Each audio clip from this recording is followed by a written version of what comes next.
Everyone, welcome back to your favourite channel Magnet Brains. मैं हूं शिप्रा तिवारी और यहाँ पर आपको बिल्कुल फ्री एजुकेशन प्रोवाइड कराया जाता है बच्चों, ताकि आप अपने लाइफ में बहुत अच्छा कुछ कर सकें।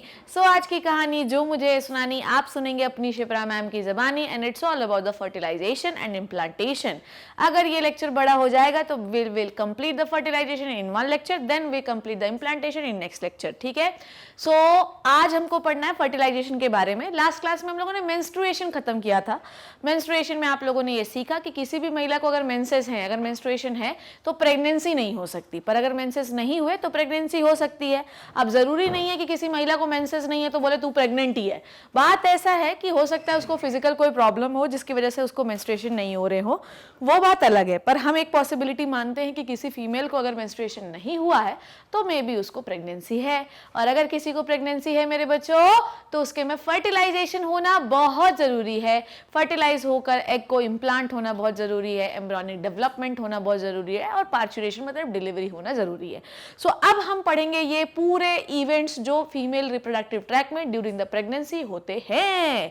पर उससे पहले लास्ट क्लास में मैंने आपको पढ़ा दिया था मेंस्ट्रुएशन, उसको हम क्विक रिवाइज करते हैं क्योंकि उस एक स्ट्रक्चर की जरूरत आज हमें पढ़ने वाली है। लास्ट क्लास में मैंने आपको बताया कि किसी भी फीमेल में 28 डेज का साइकिल हो सकता है, ये वेरी भी कर सकता है। किसी फीमेल में 22, 25, 28, 35 डेज तक हो सकता है। ठीक है, बहुत सारी फीमेल्स को मैंने देखा है कि उनका मेंस्ट्रुएशन साइकिल 35 डेज का होता है। तो हम ये मानते हैं कि the cyclic changes which is found into the female is called as menstruation cycle. इसके अलग अलग फेजेस होते हैं, जिसमें मैंने आपको पढ़ाया कि पहले 2 से 5 दिन तक इनको होगी हैवी ब्लीडिंग।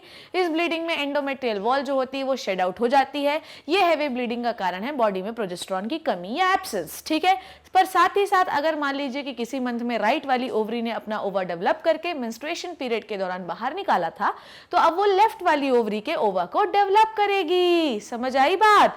अब लेफ्ट वाली साथ ही साथ चलेगा, उधर जो है तो मेंस्ट्रुएशन पीरियड्स चलते रहेंगे और उधर वो दूसरी वाली ओवरी से अपना काम कराना शुरू कर देगी। उस समय पर बॉडी में FSH और LH निकलने शुरू हो जाते हैं under the influence of which hormone? GnRH। पर FSH ज्यादा निकलता है, LH बहुत ही कम निकलता है। FSH के इन्फ्लुएंस में बहुत सारे ओवरी में पड़े हुए जो प्राइमरी फॉलिकल होते हैं, उसमें से 15 से 20 प्राइमरी फॉलिकल रेडी होना शुरू हो जाते हैं, क्योंकि इन्हें ग्राफिन फॉलिकल में कन्वर्ट होना है। मैडम होता तो एक ही ओवा मैच्योर है, हम 15 से 20 इसलिए मैच्योर कर लेते हैं ताकि फ्यूचर में ऐसा ना हो। जैसे कि हम लोग सफर में जाते हैं तो लोग हैं, सबको पता है, सबने बोला 4 पूड़ी खाएंगे, 4 मैं पूड़ी खाऊंगी, 4 तू पूड़ी खाएगा, 4 तू पूड़ी खाएगा, पर फिर भी हम लोग सेफ साइड 15 पूड़ी बना के ले जाते हैं। मान लो किसी को ज्यादा भूख लगी तो वो खा सकता है। यहाँ पर भी वैसा ही होता है कि अगर एक को ही डेवलप किया और रास्ते में वो मर गया तो फिर हमारा जो है कहानी गड़बड़ हो जाएगी। इसलिए एक साथ 15 से 20 प्राइमरी फॉलिकल को FSH जो होता है वो क्या करता है? डेवलप कराता है। प्राइमरी फॉलिकल को सेकेंडरी फॉलिकल, सेकेंडरी को टर्शियरी, टर्शियरी को ग्राफिन फॉलिकल में कन्वर्ट कराता है। पर प्राइमरी फॉलिकल से जब वो सेकेंडरी फॉलिकल में जा रहे होते हैं तो secondary follicle start secreting the estrogen और tertiary follicle start secreting more estrogen, Graafian follicle start secreting more estrogen. It means to say that कि जितना ज्यादा आप फॉलिकुलोजेनेसिस करते जाएंगे, जितना ज्यादा आप डेवलपमेंट ओवा और फॉलिकल का करते जाएंगे, उतना ज्यादा ईस्ट्रोजन का सिक्रीशन होता जाएगा। सबसे ज्यादा ईस्ट्रोजन ग्राफिन फॉलिकल निकालता है क्योंकि इसके पास सबसे अधिक ग्रैन्युलोसा सेल्स पाई जाती हैं। अब ये ईस्ट्रोजन साथ ही साथ क्या करेगा? यूट्रस की एंडोमेट्रियल वॉल को मोटा करता जाएगा, उसको रीजनरेशन करता जाएगा, उसको प्रोलिफरेशन करता जाएगा। इसलिए इस वाली फेज को हम क्या कहते हैं? प्रोलिफरेटिव फेज या फॉलिकुलर फेज कहते हैं, क्योंकि इसमें फॉलिकल का डेवलपमेंट हो रहा होता है। नेक्स्ट फेज में क्या होता है कि जब ईस्ट्रोजन का लेवल ज्यादा होने लगता है तो वो FSH और LH को क्या देता है? वो FSH और LH को फीडबैक, नेगेटिव फीडबैक इनहिबिशन देता है कि भैया ऐसा है कि आप जो है अपना सिक्रीशन बंद करो, ताकि हमको अभी और डेवलपमेंट नहीं करना है। ठीक है, पर once the level of estrogen is very very very very very very very high, तो वो फिर से पॉजिटिव फीडबैक मैकेनिज्म देता है FSH और LH को, जिसकी वजह से FSH और LH का लेवल बहुत ज्यादा अचानक से 14वें दिन पे बढ़ जाता है। अचानक से LH का लेवल बढ़ जाने को हम कहते हैं LH सर्ज, जिससे ग्राफिन फॉलिकल बर्स्ट हो जाता है और ओवा बाहर आ जाता है। ओवा बाहर आ जाता है मतलब कहां पे आ जाता है? फेलोपियन ट्यूब में आ जाता है। और ऐसी कंडीशन में अब क्या होगा? अब होगा ये कि अब जो है आपका जो टूटा हुआ ग्राफिन फॉलिकल था, उस स्ट्रक्चर को हम कहते हैं कार्पस ल्यूटियम, ये प्रोजेस्टेरॉन सिक्रीट करने लगेगा। प्रोजेस्टेरॉन क्या मैसेज करेगा? प्रोजेस्टेरॉन मैसेज करेगा किसको? हमारे more progesterone will message to the पहले प्रोजेस्ट्रॉन निकलेगा, प्रोजेस्ट्रॉन एंडोमेट्रियल लाइनिंग को मोटा करेगा, ठीक है, और साथ ही साथ वो क्या करेगा, एफएसएच को मैसेज करेगा कि तुम अब मत निकलो, तुम्हारी जरूरत अब नहीं है। उस टूटे हुए स्ट्रक्चर को मेंटेन करने का काम होता है ल्यूटिनाइजिंग हार्मोन का। समझ आ गई बात? उस टूटे हुए स्ट्रक्चर का जो मेंटेन करने का, जो कि प्रोजेस्ट्रॉन निकाल रहा है, उसका काम होता है एलएच का, ल्यूटिनाइजिंग हार्मोन का। पर बहुत दिनों तक ये काम नहीं हो सकता क्योंकि प्रोजेस्ट्रॉन जो है वो खुद ही एलएच को जाकर नेगेटिव फीडबैक इनिबिशन देकर उसे बंद कर देता है, क्योंकि एलएच की जगह अब कौन लेने लगता है, ह्यूमन कोरियोनिक गोनेडोट्रोफिन हार्मोन, ठीक है। उसके बाद अगर फर्टिलाइजेशन हुआ तो इम्प्लांटेशन हो जाएगा, नहीं हुआ तो वो ओवा अनफर्टिलाइज होकर बाहर हो जाएगा। ये लास्ट क्लास में हम लोगों ने बहुत बेहतरीन तरीके से पढ़ा था। If you want to learn what is a menstrual cycle, please go through the previous lecture, ठीक है। नाउ आज हम लोग पढ़ने वाले हैं फर्टिलाइजेशन। आपको पता होना चाहिए कि व्हाट इज द फर्टिलाइजेशन। पहले will deal with the fertilisation, ठीक है बच्चों। देखो ये कितना बेहतरीन डायग्राम है, इट्स सो गुड।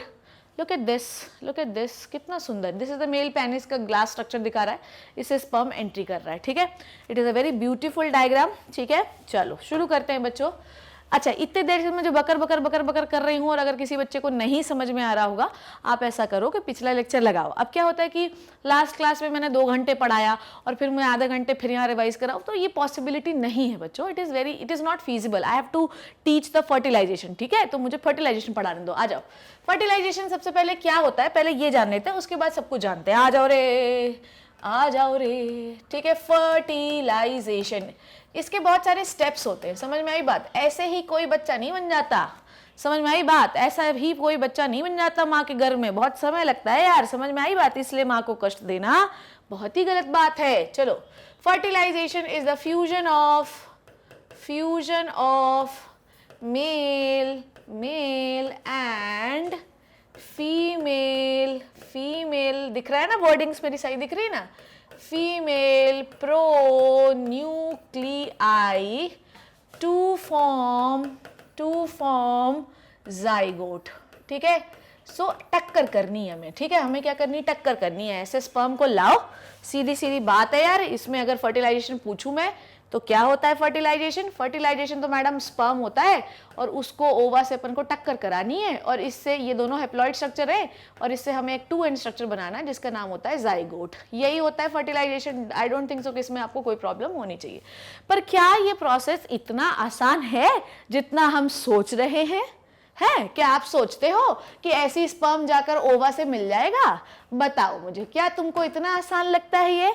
तो आंसर है नहीं, नहीं नहीं नहीं, ये प्रोसेस थोड़ा डिफिकल्ट है। और मैं बताऊं, टेक्निकली रिप्रोडक्टिव सिस्टम अब यहाँ से शुरू हो रहा है।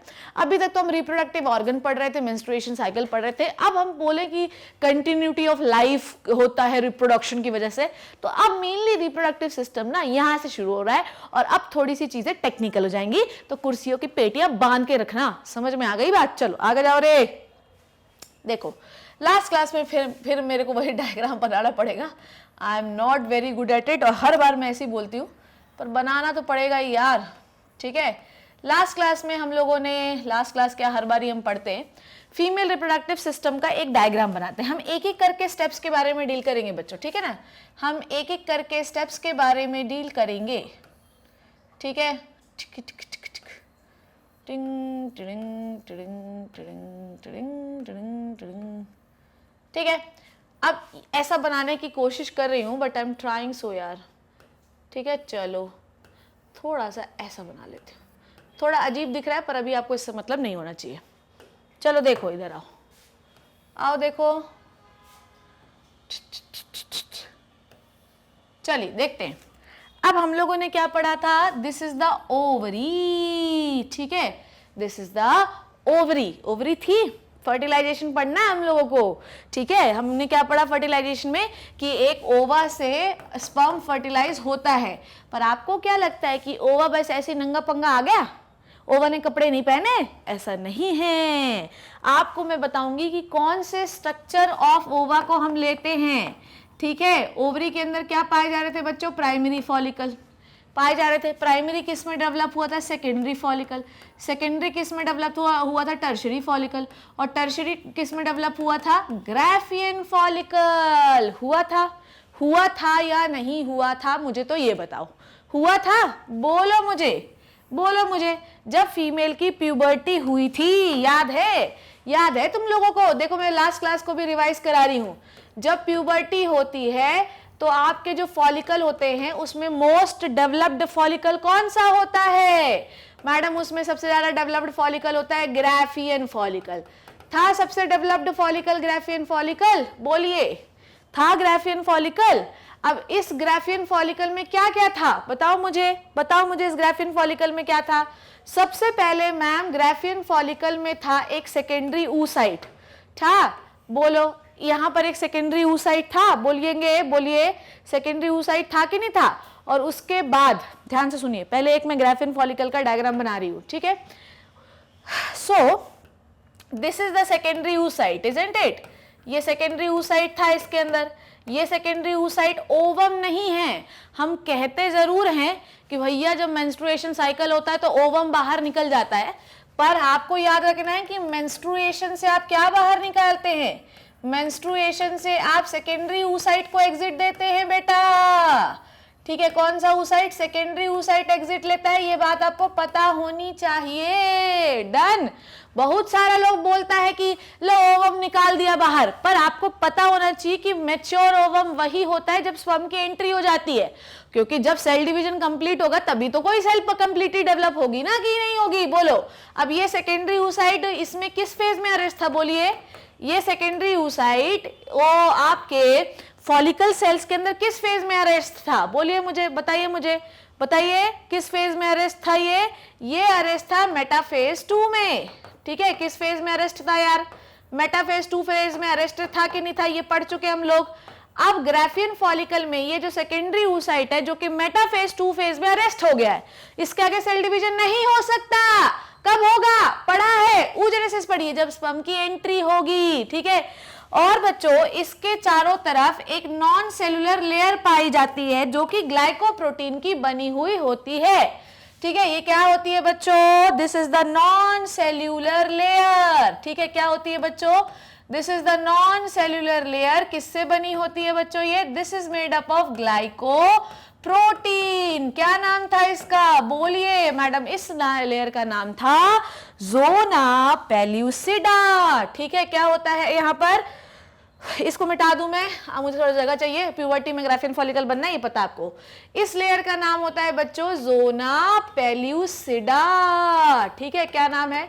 जोना पेल्यूसिडा, ठीक है? अब ध्यान से समझना क्या बोल रही हूं मैं। जब स्पर्म एंट्री आता है, जब स्पर्म एंट्री करता है तो उसे भैया इस सेकेंडरी oocyte के साथ फ्यूजन करना है, फर्टिलाइजेशन करना है, पर बेटा उसे जोना पेल्यूसिडा को छेद कर अंदर आना पड़ेगा। उसमें कोई सेल नहीं होती, उसमें तो प्रोटीन होता है, बहुत सारा कार्बोहाइड्रेट होता है, ग्लाइकोप्रोटीन लेयर होती है।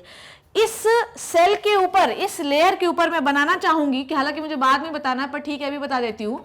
इस लेयर के ऊपर बहुत सारे रिसेप्टर पाए जाते हैं जिन्हें हम कहते हैं ZP3 रिसेप्टर।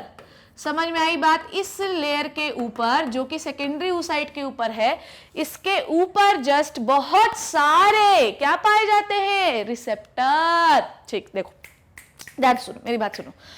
तुम्हारे घर पे कोई मेहमान आया तो तुमने किसको कैसे समझा कि ये मेरा मेहमान है, ये तो मेरे ही पहचान का, ये तो मेरे साथ ही रहना चाहिए?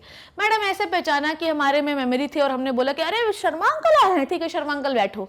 तो इसका मतलब ये कि वी आर फेमिलियर। तो ZP3 जो रिसेप्टर होता है ये क्या करता है वो ध्यान से सुनो। ये स्लो ब्लॉक रिएक्शन के लिए जरूरी है। जब स्पर्म एंट्री करता है तो ये रिसेप्टर पहचान लेते हैं स्पर्म को और एंट्री देते हैं, ठीक है? समझ में आ गई बात? नाउ ZP3 रिसेप्टर जो होता है ये एक प्रकार का प्रोटीन है जो कि पाया जाता है जोना पेल्यूसिडा के ऊपर, ठीक है? और ये डिटेक्ट करता है कि स्पर्म इंसान का ही है कि नहीं है। अब इंसान का बच्चा इंसान होता है, इंसान का बच्चा घोड़ा तो नहीं हो सकता। अब कैसे पता चलेगा कि इंसान के अंदर जो है इंसानी का स्पर्म है? तो ये ZP3 रिसेप्टर डिटेक्ट करता है, ठीक है? आगे बढ़ ले हम लोग। इतनी कहानी क्लियर हो गई। चलो अब मेरे को थोड़ा सा जगह चाहिए क्योंकि ये कहानी लिख लो। आपको कोई भी डायग्राम सेंट्रलाइज्ड बनाना है। I don't have centre pages, तो आप सेंट्रलाइज्ड मेरे डायग्राम बनाया करो, ठीक है? जो मैं बनवाती हूँ। चलो मेटाफेज 2 में अरेस्ट है, ये भी हो गया हमारा पॉइंट। ZP3 रिसेप्टर होता है जो ये बताता है कि भैया इंसान का ही है। ओके नाउ अब आगे बढ़ते हैं हम लोग इसके चारों तरफ, ठीक है?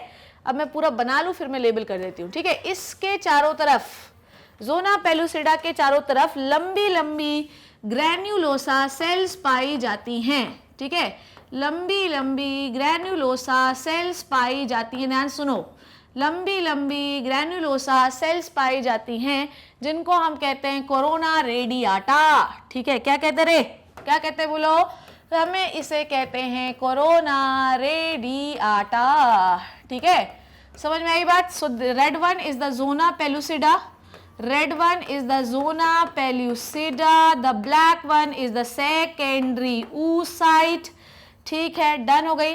अब ये जो कोरोना रेडिएटा की सेल्स होती हैं ये कुछ स्पेसिफिक टाइप के केमिकल से जुड़ी होती हैं, ये ऐसे जुड़ी होती हैं जिन्हें हम क्या कहते हैं बच्चों, जिसे हम कहते हैं अपना हाइयालुरोनिक एसिड, ठीक है, क्या कहते हैं, हाइयालुरोनिक एसिड, ठीक है, क्या कहते हैं इसे हम, हाइयालुरोनिक एसिड, डन हो गई।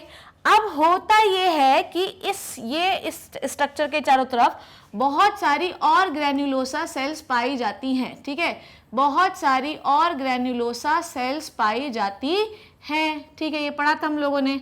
और इस ग्रैन्युलोसा, अच्छा ये ग्रैन्युलोसा सेल्स में ऐसे नहीं बनाती, ठीक है, बहुत सारी ग्रैन्युलोसा सेल्स पाई जाती हैं, ठीक है, अरे यार टिंग टिंग, चलो अब मैं यहाँ से बनाती हूँ ऐसा, ये मिटा दूँ, आप लोगों को क्लियर हो गया ना, ये भी लेबलिंग मिटा दूँ क्योंकि जगह नहीं है, जगह का शॉर्टेज है, हालांकि मैं तुम लोगों को चाह रही मैं अलग से ही बता देती हूँ यार, ठीक है, चलो यहाँ पे बता देते तो थोड़ा सही लगेगा आप लोगों को, तो सारी लेबलिंग भी आ जाएंगी। So this is the secondary oocyte, this is the zona pellucida, ठीक है, and this one is the corona radiata, this one is the corona radiata, done. Now ध्यान से देखिए सब लोग, हम लोग ग्राफिन फॉलिकल का डायग्राम ड्रॉ कर रहे हैं, ठीक है ना, कोई गुंडा कान नहीं लाएगा, ठीक है, अब इतना बड़ा है तो भरने में तो टाइम लगेगा ही। हम लोग देखिए क्या कर रही हूं मैं, बेसिकली हमको ये सीखना है कि हम फर्टिलाइजेशन क्या पूरे ग्राफिन फॉलिकल से करते हैं या सिर्फ सेकेंडरी oocyte से करते हैं, किस स्ट्रक्चर से करते हैं वो मैं आपको समझाना चाह रही हूँ, ठीक है। टिंग डिंग डिंग डिंग डिंग डिंग डिंग डिंग डिंग, ये सेल्स है पूरी granulosa cells, okay, they all are granulosa cells. एक लेयर और बना लेती हूँ, ग्रैन्युलोसा सेल्स, ठीक है। बोलो कैसा लग रहा है डायग्राम, सब लोग मुझे बोला करो यार, पता है जब मैं पढ़ा के फुर्सत होती हूँ तो मुझे थोड़ा कमेंट में बॉक्स में बताया करो कि मैं कैसा बनाती हूँ डायग्राम, तुम्हें समझ में आता है कि सब कुछ ऊपर से ही चला जाता है ना, बना है तो भैया अपने को तो बनाना पड़ेगा। This is the diagram of the secondary follicle, है सेकेंडरी फॉलिकल बोल रही हूँ, ग्राफिन फॉलिकल, सेकेंडरी फॉलिकल से बड़ा होता है टर्शियरी और टर्शियरी से भी बड़ा होता है ग्राफिन फॉलिकल, ठीक है, डन। अब मैं इसको लिखना चाहूंगी, चलिए करके लिख लेते हैं। सो अच्छा एक और सेल्स बनानी है मुझे, theca externa and theca interna, ठीक है, तो रेड वाली को हम थीका इंटरना मान लेते हैं एंड पर्पल वन को हम थीका एक्सटर्ना मान लेते हैं, ठीक है। बहुत बड़ा डायग्राम बना है पर ठीक है, अपने को क्लियर होना चाहिए क्या बोल रही हूँ मैं, क्योंकि अभी इसकी बहुत ज़्यादा जरूरत पड़ेगी अपने को, ठीक है।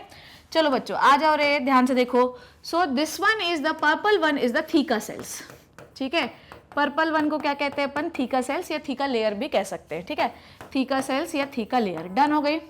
उसके बाद अपन क्या बात कर रहे थे, उसके बाद ये जो फ्लूइड फील्ड कैविटी है इसे हम कहते हैं एंट्रम, ठीक है, इसे हम क्या कहते हैं बच्चों, एंट्रम, एंट्रम के अंदर लिकर फॉलिकुली भरा होता है, ठीक है।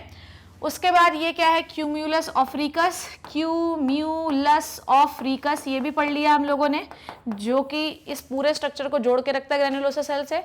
उसके बाद last one is the corona radiata, corona radiata, ठीक है, कोरोना रेडियाटा, ठीक।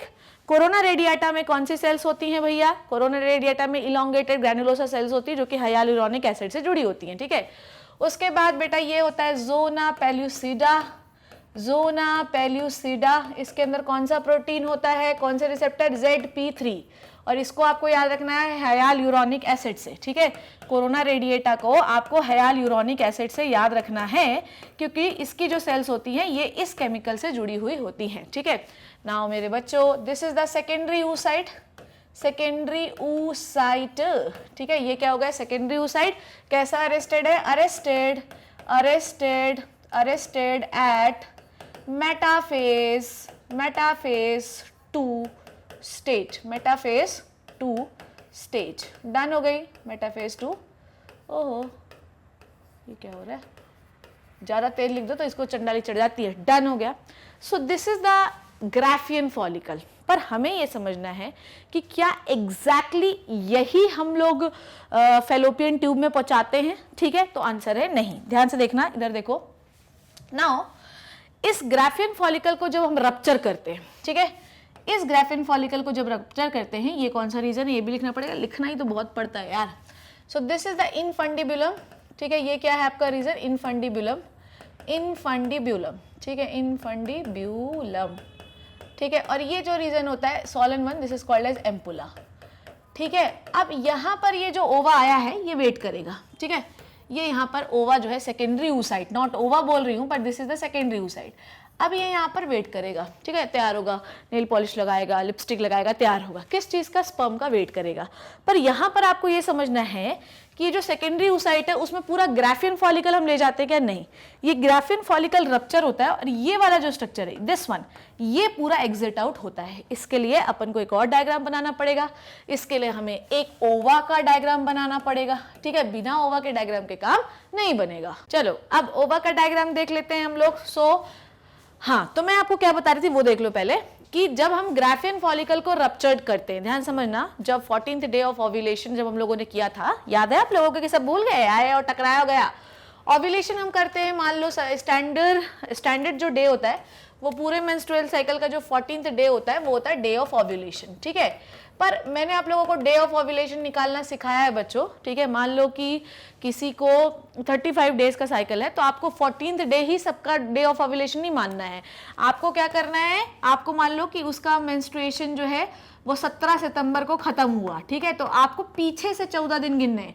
तो जिस पीछे से जब गिनते हुए आओगे तो जिस जगह पर 14th डे आएगा वही उसका डे ऑफ ओव्यूलेशन होता है। आगे से नहीं 14th डे गिनना है, पीछे से गिनना है, ठीक है। क्वेश्चन आ सकता है। तो जब ओव्यूलेट हम करते हैं तो सारी लेयर फाड़ देते हैं, तो क्या सिर्फ सेकेंडरी oocyte जो ये यहाँ बना हुआ है सिर्फ क्या ये बाहर आता है, तो आंसर है नहीं, ठीक है। जब हम लोग ग्राफियन फॉलिकल को रप्चर करते हैं, बर्स्ट करते हैं, तो कौन कौन सी संरचनाएं बाहर आती हैं, चलिए मैं आपको बताती हूँ। सबसे पहले ये होता है सेकेंडरी oocyte, ठीक है, this is the secondary oocyte। Secondary oocyte के बाहर होता है जोना पेलुसिडा, ठीक है। थोड़ा मैं सेकेंडरी oocyte बड़ा बनाऊंगी क्योंकि अब मुझे यहाँ से बहुत सारी रिएक्शंस बतानी है आपको, ठीक है। आ जाओ रे, चलो। सो this is the secondary oocyte, ठीक है। बहुत बड़ा सा सेकेंडरी oocyte बना रही हूँ मैं क्योंकि यहाँ पर मुझे बहुत ज़्यादा चीज़ें ज़रूरी है, ठीक है। यहाँ से अभी आपको मैं थोड़ा और छोटा बना लेती हूँ, बहुत बड़ा बन गया इतिस, ठीक है ना। इसके ऊपर एक लेयर होती है which is called as zona pellucida, ठीक है। इसके ऊपर क्या लेयर होती है, जोना पेलुसिडा होती है। और इसके ऊपर बच्चों पाया जाता है एक सेल्स का परत, ठीक है, which is the granulosa cells का परत, and this is called as corona radiata. चलिए शुरू करते हैं कहानी। इसके बीच में एक कुछ सब्सटेंसेस लगे होते हैं जिन्हें हम कहते हैं हाइयालुरोनिक एसिड, ठीक है। क्या कहते हैं इसे हम, हाइयालुरोनिक एसिड। अभी हमको पूरी कहानी पढ़नी है, हम लोग पूरा फर्टिलाइजेशन में धीरे धीरे बढ़ रहे हैं, ठीक है। ग्राफियन फॉलिकल जब बर्स्ट हुआ, ठीक है, तो ये सिर्फ इतना स्ट्रक्चर, ठीक है, सिर्फ इतना स्ट्रक्चर बाहर आया, बाकी सब जो है वो कार्पस ल्यूटियम बन गया और वो क्या सिक्रीट करता रहा, अपना प्रोजेस्टेरॉन सिक्रीट करता रहा। आगे बढ़ते हैं, चलिए लेबल कर लेते हैं।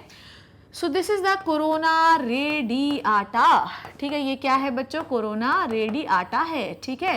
ये जो सेल्स में जो बीच में सब्सटेंस जो दो सेल्स को कोरोना रेडिएटा का जुड़ा रहता है, इसको आप कहते हैं हाइयालुरोनिक एसिड। क्या कहते हैं इसे बच्चों, इसे हम कहते हैं हाइयालुरोनिक एसिड, ठीक है। ये जो लेयर है इसे आप कहते हैं जोना पेलुसिडा, ठीक है। क्या कहते हैं इसे हम, जोना पेलुसिडा। और ये है आपका सेकेंडरी oocyte, या इसी को हम ओवा अभी कह सकते हैं जबकि ये ओवा है नहीं, ठीक है। इसके ऊपर जो ये पर्पल मेम्ब्रेन आपको दिखाई दे रही है, ऐसे बना देती हूँ मैं, ये दिस इज कॉल्ड एज ऊलेमा, ठीक है। ये क्या है, ऊलेमा। ऊलेमा को हम और क्या कहते हैं, oolemma is the plasma membrane of the ova, ठीक है, it is the plasma membrane of the ova. इसको हम और क्या कह सकते हैं, इसको हम विटेलाइन मेम्ब्रेन भी कह सकते हैं, ठीक है। क्या कह सकते हैं, विटेलाइन मेम्ब्रेन भी कह सकते हैं। ये स्ट्रक्चर आपको याद होना चाहिए क्योंकि ये अभी बहुत काम की चीज है, ठीक है। उसके बाद अगर आपको ये स्पेस दिखाई दे रहा हो, लुक एट दिस स्पेस, ये वाला स्पेस, थोड़ा और अगर आपको ये वाला स्पेस दिखाई दे रहा हो, ये वाला the space between the zona pellucida and oolemma, ठीक है, इसको हम क्या कहते हैं, इसको हम कहते हैं perivitelline space. This is the perivitelline space, ठीक है, क्या कहलाता है ये? पेरीविटलाइन स्पेस कहलाता है, ठीक है, डन।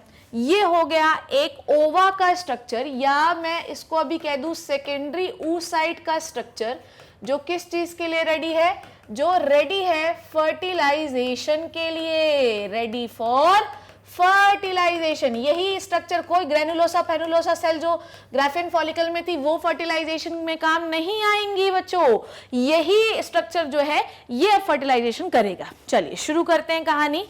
अब फर्टिलाइजेशन के अलग अलग स्टेप्स है मेरे लल्ला। सबसे पहला स्टेप जो है वो है फर्टिलाइजेशन का, ध्यान से देखना। फर्टिलाइजेशन के अलग अलग स्टेप्स होते हैं मेरे बच्चों, और पहला जो स्टेप है वो है इंसीमिनेशन, ठीक है। सबसे पहला स्टेप क्या होता है? इंसीमिनेशन। पढ़ चुके हैं हम लोग इंसीमिनेशन।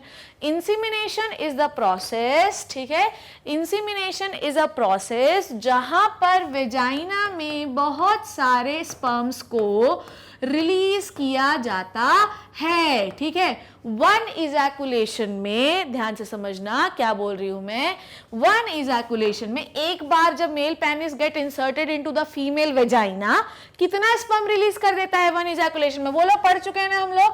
एक इजैकुलेशन में मेल जो होता है वो कितना स्पर्म रिलीज करता है? 200 to 300 मिलियन। बताओ एक इजैकुलेशन में मेल फीमेल वेजाइना के अंदर करीब 200 से 300 मिलियन स्पर्म्स को रिलीज करता है, बताओ, ठीक है। अब आओ उधर, ठीक है, अब आओ, अब देखो ध्यान से। अब ये जो वेजाइना है इसका एनवायरमेंट पढ़ा है ना हम लोगों ने, इसका एनवायरमेंट कैसा होता है बोलो? वेरी एसिडिक, ठीक है। बहुत ज्यादा एनवायरमेंट एसिडिक होने की वजह से ये 200 to 300 मिलियन स्पर्म्स को मारना शुरू करती है। आपको पता है कि आप सिर्फ एक स्पर्म से एक ओवा से सिर्फ एक ही स्पर्म को फर्टिलाइज कर पाएंगे। मैडम ट्विंस कैसे होते हैं? अब अगला क्वेश्चन तो मेरे पास यही होगा, ट्विंस बता दो। ट्विंस भी बताऊंगी मैं। अब जनरली रोज तो ट्विंस पैदा होते नहीं, रोज तो एक ही बच्चा एक माँ के पैदा होता है ना। ट्विंस तो बहुत एक एक्सेप्शन कंडीशन है। सो हम ये मानते हैं कि एक ओवा से एक ही स्पर्म फर्टिलाइज होता है, ठीक है। तो बैट ये 200 to 300 मिलियन का अचार बनाना है क्या? अब होता ये भाई एडेंट ट्रायल कि अब हमको 3 पराठे बनाने तो 5 बना लेते, शायद किसी को ज्यादा भूख लगी हो तो यहाँ पर एसिडिक एनवायरनमेंट होने की वजह से बहुत ही ज्यादा रैपिड डेथ होती है स्पर्म की। समझ में आई बात? क्या होती है बच्चों? Rapid death of the sperm, ठीक है। बहुत ज्यादा रैपिड डेथ होने लगती है स्पर्म की, ठीक है। साथ में जब हम ऊपर मूवमेंट कराते हैं स्पर्म का तो यूट्रस में कंटिन्यूअसली रिदमिक कॉन्ट्रैक्शन होता है ताकि स्पर्म तेजी से ऊपर चला जाए, तो इस यहाँ पर भी डेथ होती है। साथ ही साथ टकराव होता है तो डेथ होती है। तो आपको पता है कि सिर्फ यहाँ पर जब यहाँ स्पर्म ऊपर आते हैं तो यहाँ पर सिर्फ 200 to 300 स्पर्म बचते हैं, बताओ, सारे मर जाते हैं, ठीक है। सिर्फ यहाँ पर कितने बचते हैं? 200 to 300 स्पर्म, बाकी सारे मर जाते हैं, ठीक है। साथ में वेजाइना जो है वो कंटिन्यूअसली एसिडिक सिक्रीशन देती रहती है। समझे बात को? क्या बोला मैंने? Insemination is the process where the male penis get inserted into the female vagina and releases its semen into the female vagina. This is called as insemination. एक और प्रोसेस होता है इंसेमिनेशन का, हम कहते हैं आर्टिफिशियल इंसेमिनेशन, ठीक है। एक और प्रोसेस होता है जिसे हम क्या कहते हैं बच्चों? Artificial insemination. मान लो किसी मेल का मेल पैरलिस इरेक्शन होता ही नहीं है, तो क्या वो उसकी पत्नी या उसकी जो पार्टनर है वो प्रेग्नेंट नहीं हो सकती? हो सकती है। There is a method called as artificial insemination, जिसमें हम क्या करते हैं कि इंजेक्शन में पूरा सीमेन भर देते हैं और उसको डायरेक्टली इजेक्ट करा देते हैं फीमेल वजाइना से अंदर की ओर। डन हो गया। तो आर्टिफिशियल इंसेमिनेशन गाय भैंसों में भी बहुत ज्यादा कराया जाता है जब भी हमको डिजायर गाय भैंस की वैरायटी ब्रीड चाहिए होती है, ठीक है ना। अच्छा, तो अब मैं इंसेमिनेशन लिख दूं वहां पर, क्या है, नहीं तो मेरे बच्चों को बनेगा नहीं। तो सबसे पहला फर्टिलाइजेशन अगर आपको करना है तो पहले तो इंसेमिनेशन करो। फर्टिलाइजेशन के लिए हम लोगों ने सारी कहानी रेडी रख ली, ओवा का स्ट्रक्चर पढ़ लिया है, कहां पर होना है फर्टिलाइजेशन ये भी मैं आपको बता देती हूं। फर्टिलाइजेशन का स्थान भी देख लो। वैसे एम्पुलरी स्थिमस जंक्शन में होता है, पर आपकी एनसीईआरटी बोलती है कि फर्टिलाइजेशन एम्पुलर वाले रीजन में होगा, तो होने दो यार, ठीक है। और साथ ही साथ देखो एनसीईआरटी एक और लाइन बोलती है मेरे बच्चों कि नॉर्मली हो सकता है ऐसा कि ओवा पहले निकल जाए स्पर्म बाद में आए, पर आपकी एनसीईआरटी ये बोलती है कि दोनों साइमल्टेनियस प्रोसेस होंगे, ओवा निकलेगा स्पर्म आएगा, तो इसे भी हमें मानना पड़ेगा। तो जो आपकी माता जी ने बोल दिया है वही अपने को मानना है। डन हो गई इतनी बात। चलो ऐसे मैं बार बार स्लाइड कैसे चेंज करती हूँ वो आप कंफ्यूज नहीं होना, ठीक है, कि मैडम अचानक से कैसे आ गया, ठीक है। आर्टिफिशियल इंसेमिनेशन क्या होता है बोलिए, लिख लेंगे इंसेमिनेशन को, बोलिए ejaculation in the female vagina, ठीक है, ये क्या होता है, इंसेमिनेशन होता है, ठीक है। डन हो गया। अब क्या होता है, दूसरी रिएक्शन होती है कैपेसिटेशन, ठीक है, दूसरी रिएक्शन है मेरे बच्चों कैपेसिटेशन, TATION, ठीक है। ये क्या होता है, कैपेसिटेशन भी हम लोग ऑलरेडी बात कर चुके हैं, तो इसमें कोई स्ट्रेस, कोई दिक्कत, कोई परेशानी, कोई दिल में दर्द और मूड में दर्द नहीं होना चाहिए, ठीक है। What is the capacitation, let me explain you, ठीक है, फिर चेंज कर रही हूं, ध्यान से देखना। जब स्पर्म फीमेल वेजाइना में रिलीज किए जाते हैं तो वेजाइना कंटिन्यूअसली, ठीक है, इसको मिटाती हूं मैं, ठीक है, हाँ ओवरी बस बना देती हूँ, यहाँ पे छोटी सी ओवरी बना देती हूँ, ओके। जब स्पर्म फीमेल वेजाइना में रिलीज किए जाते हैं तो वेजाइना कंटिन्यूअस एसिडिक सिक्रीशन देती रहती है, कंटिन्यूअस एसिडिक सिक्रीशन देती रहती है, ठीक है, कंटिन्यूअस एसिडिक सिक्रीशन देती रहती है। डन। तो इस एसिडिक सिक्रीशन की वजह से बहुत सारे स्पर्म तो मर जाते हैं, ठीक है, ये एसिडिक सिक्रीशन यहाँ तक भी पहुंच सकता है, कोई टेंशन नहीं है। पर इस एसिडिक सिक्रीशन की वजह से क्या होता है वो ध्यान से समझो, है ना। इस एसिडिक सिक्रीशन की वजह से, ठीक है, अगर आपको स्पर्म का डायग्राम याद होगा, ठीक है, हाँ मैम याद तो है, चलो बना दो आप तो, ठीक है, अगर आपको स्पर्म का डायग्राम याद होगा तो हम लोगों ने स्पर्म का डायग्राम कुछ इस तरीके का बनाया था, याद है आपको, ठीक है। अगर आपको याद होगा तो यहाँ पर एक मेम्ब्रेनस स्ट्रक्चर बनाते थे हम, यहाँ पर एक मेम्ब्रेनस स्ट्रक्चर बनाते थे जिसको हम कहते थे एक्रोसोम, ठीक है, ध्यान समझो। जब तक आप किसी लेक्चर को पढ़ने आ रहे हो, जब तक आप तैयारी नहीं करोगे लेक्चर की, कैसे कैसे मैं बड़ी, पहले मैंने आपको बताया मेंस्ट्रुअल साइकिल को रिवाइज कराया, फिर मैंने आपको बताया कि कौन सा स्ट्रक्चर हमें फर्टिलाइजेशन में ओवा का इन्वॉल्व करना, पूरा ग्राफिन फॉलिकल या कौन सा हिस्सा। कभी भी ओवा नंगा पुंगा नहीं आता है, ऐसा नहीं होगा बिना कपड़े उतार के, कपड़े पहन के ही आएगा क्योंकि भैया उसको भी प्रोटेक्शन की जरूरत होती है। फिर मैंने आपको बताया कि क्या कहानी है, कौन सा पहला स्टेप होना चाहिए फर्टिलाइजेशन का, इंसेमिनेशन, दूसरा क्या होना चाहिए, कैपेसिटेशन। अब अगर आपको याद होगा तो मैंने आपको स्पर्म का डायग्राम बनाया था, ठीक है, let me drink some water. और स्पर्म का डायग्राम जो है थोड़ा सोचो दिमाग में कैसा पढ़ाया था मैंने, क्योंकि अब मेरे बच्चों को यहां से आप पूरा पकड़ लोगे फर्टिलाइजेशन पूरा। देखो हमने एक स्टोरी बना दी है, अगर आप बायो को कभी भी एज ए स्टोरी पढ़ते हो तो आपको कभी कोई दिक्कत नहीं आई। और अगर उसको सोचोगे acrosomal reaction, corona penetrating enzyme, तो फिर कभी जीवन में बनेगा नहीं यार। समझ में आई बात? थोड़ा पढ़ लूं फिर मैं आपको मोटिवेशन देती हूँ। सो पानी जो है वो जीवन की रक्षा करता है, ठीक है। और मैं जो नॉर्मली जब मैं पढ़ाती हूँ तो मेरे लेक्चर रोकना पसंद नहीं करती, 2 घूंट पानी ही तो है। चलो, सो स्पर्म का डायग्राम अगर हम लोग देखें तो ये स्पर्म का हेड होता है, ठीक है, और ये क्या है बच्चों, दिस इज द एक्रोसोम, ठीक है, दिस इज द एक्रोसोम, गंदा लिखा मैंने, ठीक है, ये है एक्रोसोम, ठीक। और इस एक्रोसोम में होते हैं भयंकर वाले एंजाइम। क्या होते हैं बोलो, यहां पर होते हैं भयंकर एंजाइम्स, ठीक है। कौन से एंजाइम है उसके बारे में अभी हम बात करेंगे।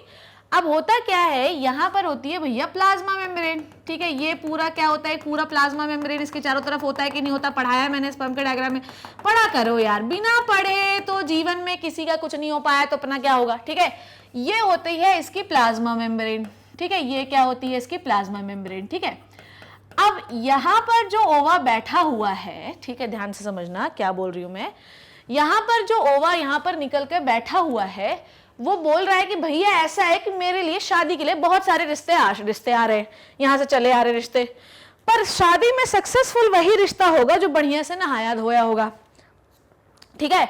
अगर वो साफ सुथरा नहीं होगा तो मैं तो नहीं कर रही इससे शादी, तो ये तो भैया रानी है, अपने मन का काम करेगी ये, ठीक है। तो ये इसको इन सारों को बोलती है, सुनो बेटा नहा धो के आना, साफ सुथरे होके आना, नहीं तो मेरे स्वयंवर में तुम्हें रिजेक्ट होना तय है। अब भैया अपना मुंह काला कराएंगे क्या वो, भैया 4 लोगों के सामने उन्हें उससे शादी करनी है, तो नहा धो के तो जाना उनका बहुत ज्यादा जरूरी है। समझ आ रही बात? तो क्या होता है, इन्हें नहा धोकर जाना मेरे बच्चों बहुत ज्यादा जरूरी होता है, ठीक है। So due to the vaginal secretion, ठीक है, लिखूंगी यहां पर मैं, लिखूं due to the acidic secretion, ठीक है, ध्यान से देखो, due to the acidic secretion of vagina the plasma membrane get disintegrate, लिख लो अपनी कॉपी में, get disintegrate to expose the acrosome towards the egg। क्या समझे इससे, हम लोग क्या समझे इससे, इस पूरी कहानी से? हमने ये समझा मैम कि इस प्लाज्मा मेम्ब्रेन को हमें तोड़ना है, और इस प्लाज्मा मेम्ब्रेन को अगर हमने तोड़ना है तो हमें कुछ ऐसी चीज चाहिए, क्योंकि इसको खोलना है हमें, ताकि ये जो एक्रोसोम के अंदर जो एंजाइम बन रहे हैं ये एक्सपोज हो जाए, ठीक है। देखो, जब आर्टिफिशियल इंसेमिनेशन शुरू हुआ होगा, जैसे मान लो कि अगर हम लोग ऐसे ही घुसा देंगे ना ओवा के अंदर, तो क्या होगा ये कि ये रहेगा टफ, तो एक्रोसोम रिलीज नहीं हो पाएगा। तो ये देखो, ध्यान से सुनो मेरी बात, ये जो ओवा देख रहे हो ना तुम, ये जो ओवा देख रहे हो ना, ये जो नॉन सेलुलर लेयर है ना जोना पेलुसिडा की नॉन सेलुलर लेयर, ये बहुत टफ होती है ना, इसको आसानी से तोड़ पाना जो है बड़ा मुश्किल होता है।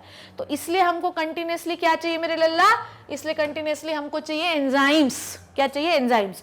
तो इसके ये जो एक्रोसोम के ऊपर ये जो कहानी है ना, ऊपर मेम्ब्रेन है, इसको हटाओ, तभी एंजाइम जो है ओवा की ओर एक्सपोज हो पाएंगे। समझ में आई बात? और इस रिएक्शन को जब हम ओवा के प्लाज्मा मेम्ब्रेन को डिसइंटीग्रेट करके उसका एक्रोसोम एक्सपोज करते हैं टुवर्ड्स द ओवा की ओर, इसे हम कहते हैं कैपेसिटेशन। समझ में आई बात? कैपेसिटी बढ़ाओ कि आज तो मैं तुझे छेद के तोड़ ही दूंगा, तो कैपेसिटी बढ़ाना का प्रोसेस को हम कहते हैं capacitation. And how will you increase the capacity? भाई तुम मेरे से पढ़ते हो, तो मुझे कुछ बच्चों के नाम क्यों याद रहते हैं? क्योंकि उनकी कैपेसिटी अच्छी है, क्योंकि वो मुझे बार बार हिट करते हैं, ये डाउट बताओ, वो डाउट बताओ, फलाना डाउट बताओ, ढेमाका डाउट बताओ।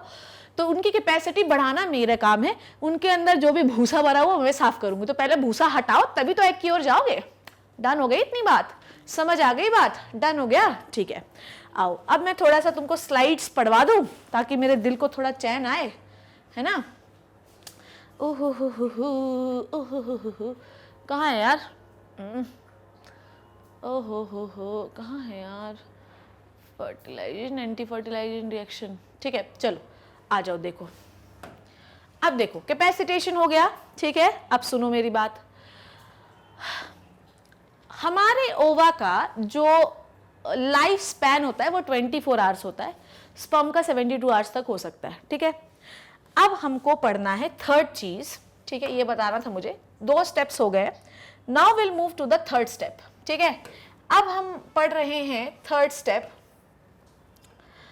approach of sperm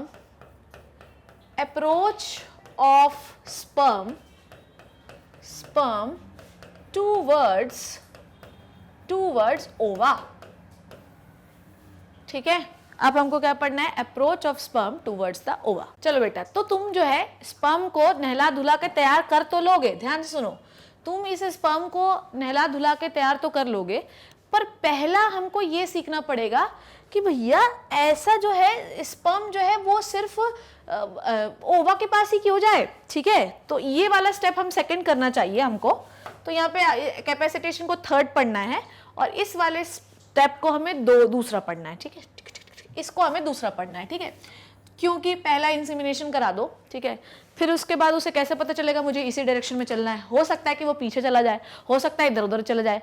तो भैया अप्रोच बहुत जरूरी है, ठीक है। तो आप पहला करो इंसेमिनेशन, फिर ओवा की ओर जाना है, फिर वहां आपको कैपेसिटेशन रिएक्शन करना है, अपने आप को नंगा पुंगा करना है, अपने जो है सारे एंजाइम्स निकाल देना। लो मैं आ गया हूँ, ठीक है, तुम्हारे प्यार में पागल होके, ओके।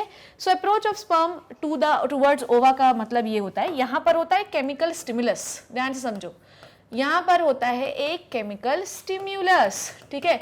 केमिकल स्टिमुलस का मतलब समझते हो क्या होता है? केमिकल स्टिमुलस का मतलब ये होता है कि जो ओवा होता है, ओवा, ठीक है, वो ओवा क्या निकालता है? एक केमिकल रिलीज करता है, ठीक है। ओवा क्या निकालता है? एक केमिकल रिलीज करता है और इस केमिकल का नाम होता है फर्टिलाइजिन, ठीक है। इस केमिकल का नाम क्या है?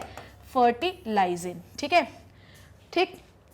अब ये जो है स्पर्म नीचे चले आ रहे हैं भैया, वो जा सकते हैं कहीं भी, पर वो क्या बोलता है, मैं हूँ आजा आजा, मैं हूँ प्यार तेरा, क्योंकि मैं निकाल रहा हूँ फर्टिलाइजिंग सिर्फ तेरे लिए। डन। और यहाँ से स्पर्म जो है वो एक केमिकल निकालता है जिसे हम कहते हैं एंटी फर्टिलाइजिंग। समझ में आई बात? कौन सा केमिकल निकालता है? Anti fertilising. ठीक है, तो एंटी फर्टिलाइजिंग कौन निकाल रहा है? ओवा। एंटी फर्टिलाइजिंग कौन निकाल रहा है? स्पर्म। तो it just like a lock and की। ठीक है, it just like lock and की। ठीक है, कि जिसके जो फर्टिलाइजिंग निकालेगा भैया मैं तो उसी डायरेक्शन में जाऊंगा, फर्टिलाइजिंग नहीं निकालोगे तो मैं नहीं जाऊंगा। ठीक है, तो it is just like lock and की। समझ में आई बात? सो आपको ये जो approach of sperm towards the ओवा, सेकेंड रिएक्शन होगी, इंसेमिनेशन हुआ, फिर ओवा ने बुलाया मेरे पास आओ, मेरे पास आओ, केमिकल निकाल के। ठीक है, उसके बाद फिर वो क्या हुआ? कैपेसिटेशन हुआ, उसने सारा हेडवर्ड को एक्सपोज कर दिया, एंजाइम्स निकले, डन हो गई। सो this is the second step, this is the third step. Now अब हम बात कर रहे हैं फोर्थ स्टेप ऑफ फर्टिलाइजेशन। आगे बढ़ रहे हैं, मजा आ रहा है कि नहीं आ रहा है? बोलो, मजा आ रहा है कि नहीं आ रहा है? बहुत मजा आना चाहिए भैया, ऐसे बिना मजा के पढ़ाई नहीं होती। फोर्थ स्टेप जो होती है, it is the acrosomal reaction. ठीक है, fourth step is acrosomal reaction. ठीक है, ध्यान से समझो क्या बोल रही हूं मैं। हम लोगों ने इस स्टेप में, ठीक है, हम लोगों ने इस वाले स्टेप में इसकी प्लाज्मा मेम्ब्रेन को फाड़ दिया था, मतलब डिसइंटीग्रेट कर दिया था, लूज कर दिया था, ताकि एंजाइम्स बाहर निकले। ठीक है, अब तुमको मैं आगे लेके चलती हूँ। अब यहाँ पर सबको तोड़ना जरूरी है यार। ठीक है, तुमको पता है हमको हाइलुरोनिक एसिड को तोड़ना जरूरी है, हमको कोरोना रेडिएटा को पेनिट्रेट करना जरूरी है, हमको ज़ोना पेलिसुडा को तोड़ना जरूरी है, हमको ऊलेमा को तोड़ना जरूरी है, हमको ये सारे चीजें तोड़ना जरूरी है, तभी हम इस सेकेंडरी oocyte के पास पहुंच पाएंगे। समझ में आई बात? तो अब आपको क्या करना पड़ेगा, इस एक्रोसोम के पास कौन कौन से एंजाइम है पहले उसकी लिस्ट बनाओ, और कौन कौन क्या क्या तोड़ेगा उसकी बारे में बात करते हैं। चलो ध्यान से आओ, आओ मेरे पास। चलो सबसे पहले देखते हैं कोरोना रेडिएटा को तोड़ने वाला एंजाइम कौन सा है।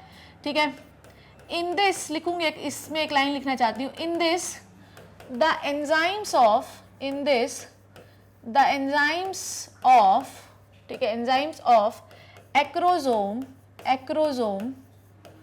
penetrate, अरे यार ये क्या हो रहा है, penetrate the ova layers।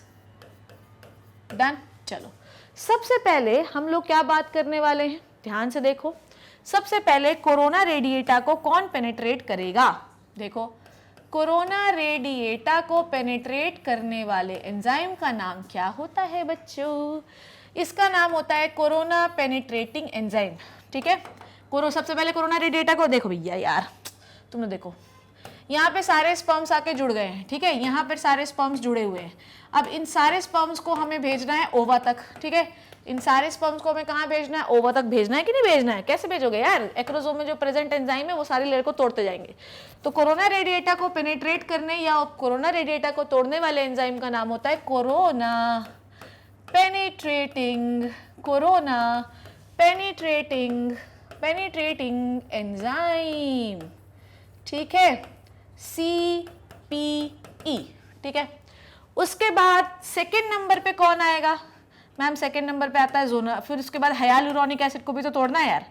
ठीक है, हाइलुरोनिक एसिड को भी तोड़ना है। दो कोरोना रेडिएटा की सेल्स को आपस में एक सीमेंटिंग लेयर जोड़ती है, सीमेंटिंग सब्सटेंस जोड़ता है, जिसको आप कहते हैं हाइलुरोनिक एसिड। हाइलुरोनिक एसिड को कौन तोड़ेगा? ठीक है, लिख के तो मेरी जो है भजिया बनी हुई है, फिर भी तुमको नहीं समझ में आएगा तो फिर मुझे मत बोलना। ठीक है, ध्यान से देखो। हाइलुरोनिक एसिड को तोड़ने के लिए एक्रोसोम में कौन सा एंजाइम है? मेरे लल्ला बोलो, हाइलुरिनिडेज।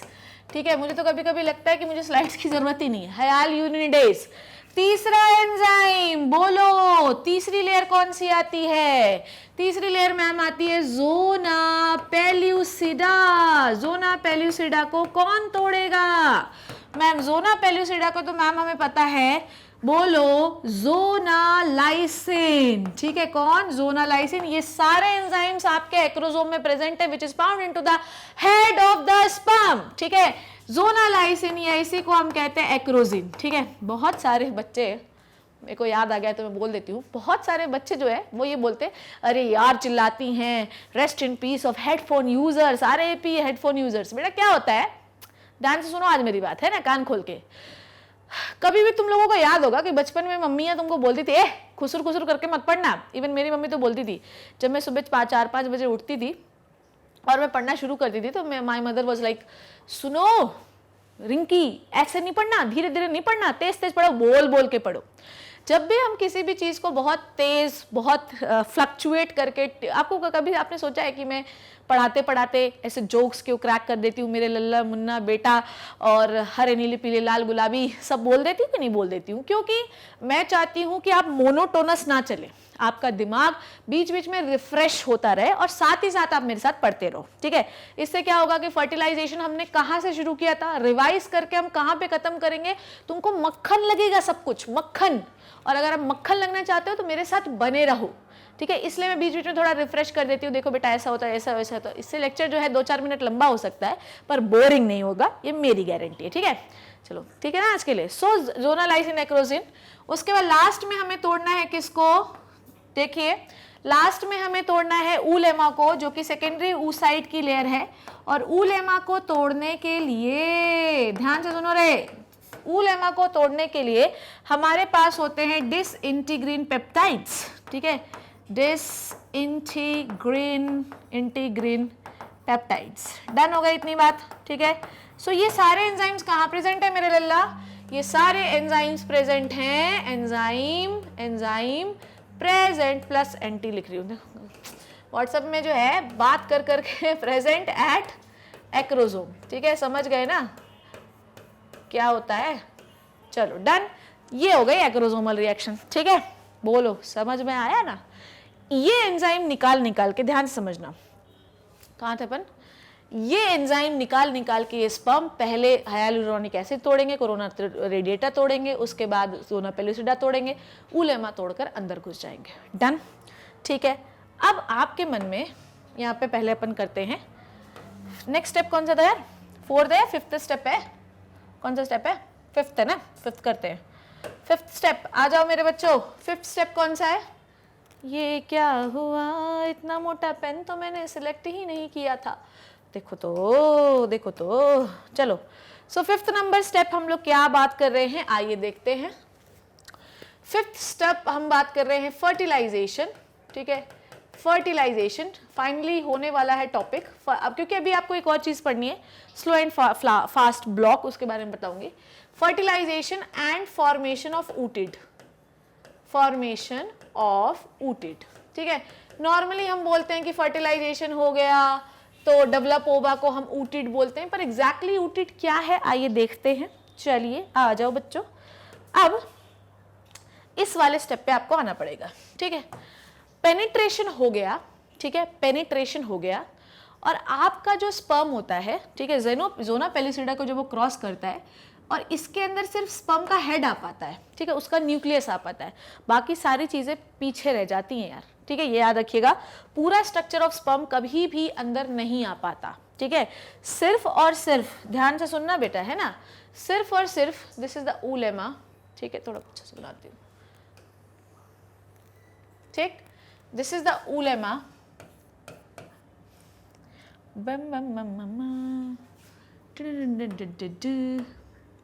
ऊलेमा, ठीक है, डन डन। अब इसके अंदर पड़े हुए हैं क्या, बोलो, इसके अंदर पड़ा है एक मेल प्रोन्यूक्लियाई, ठीक है, मेल प्रोन्यूक्लियाई।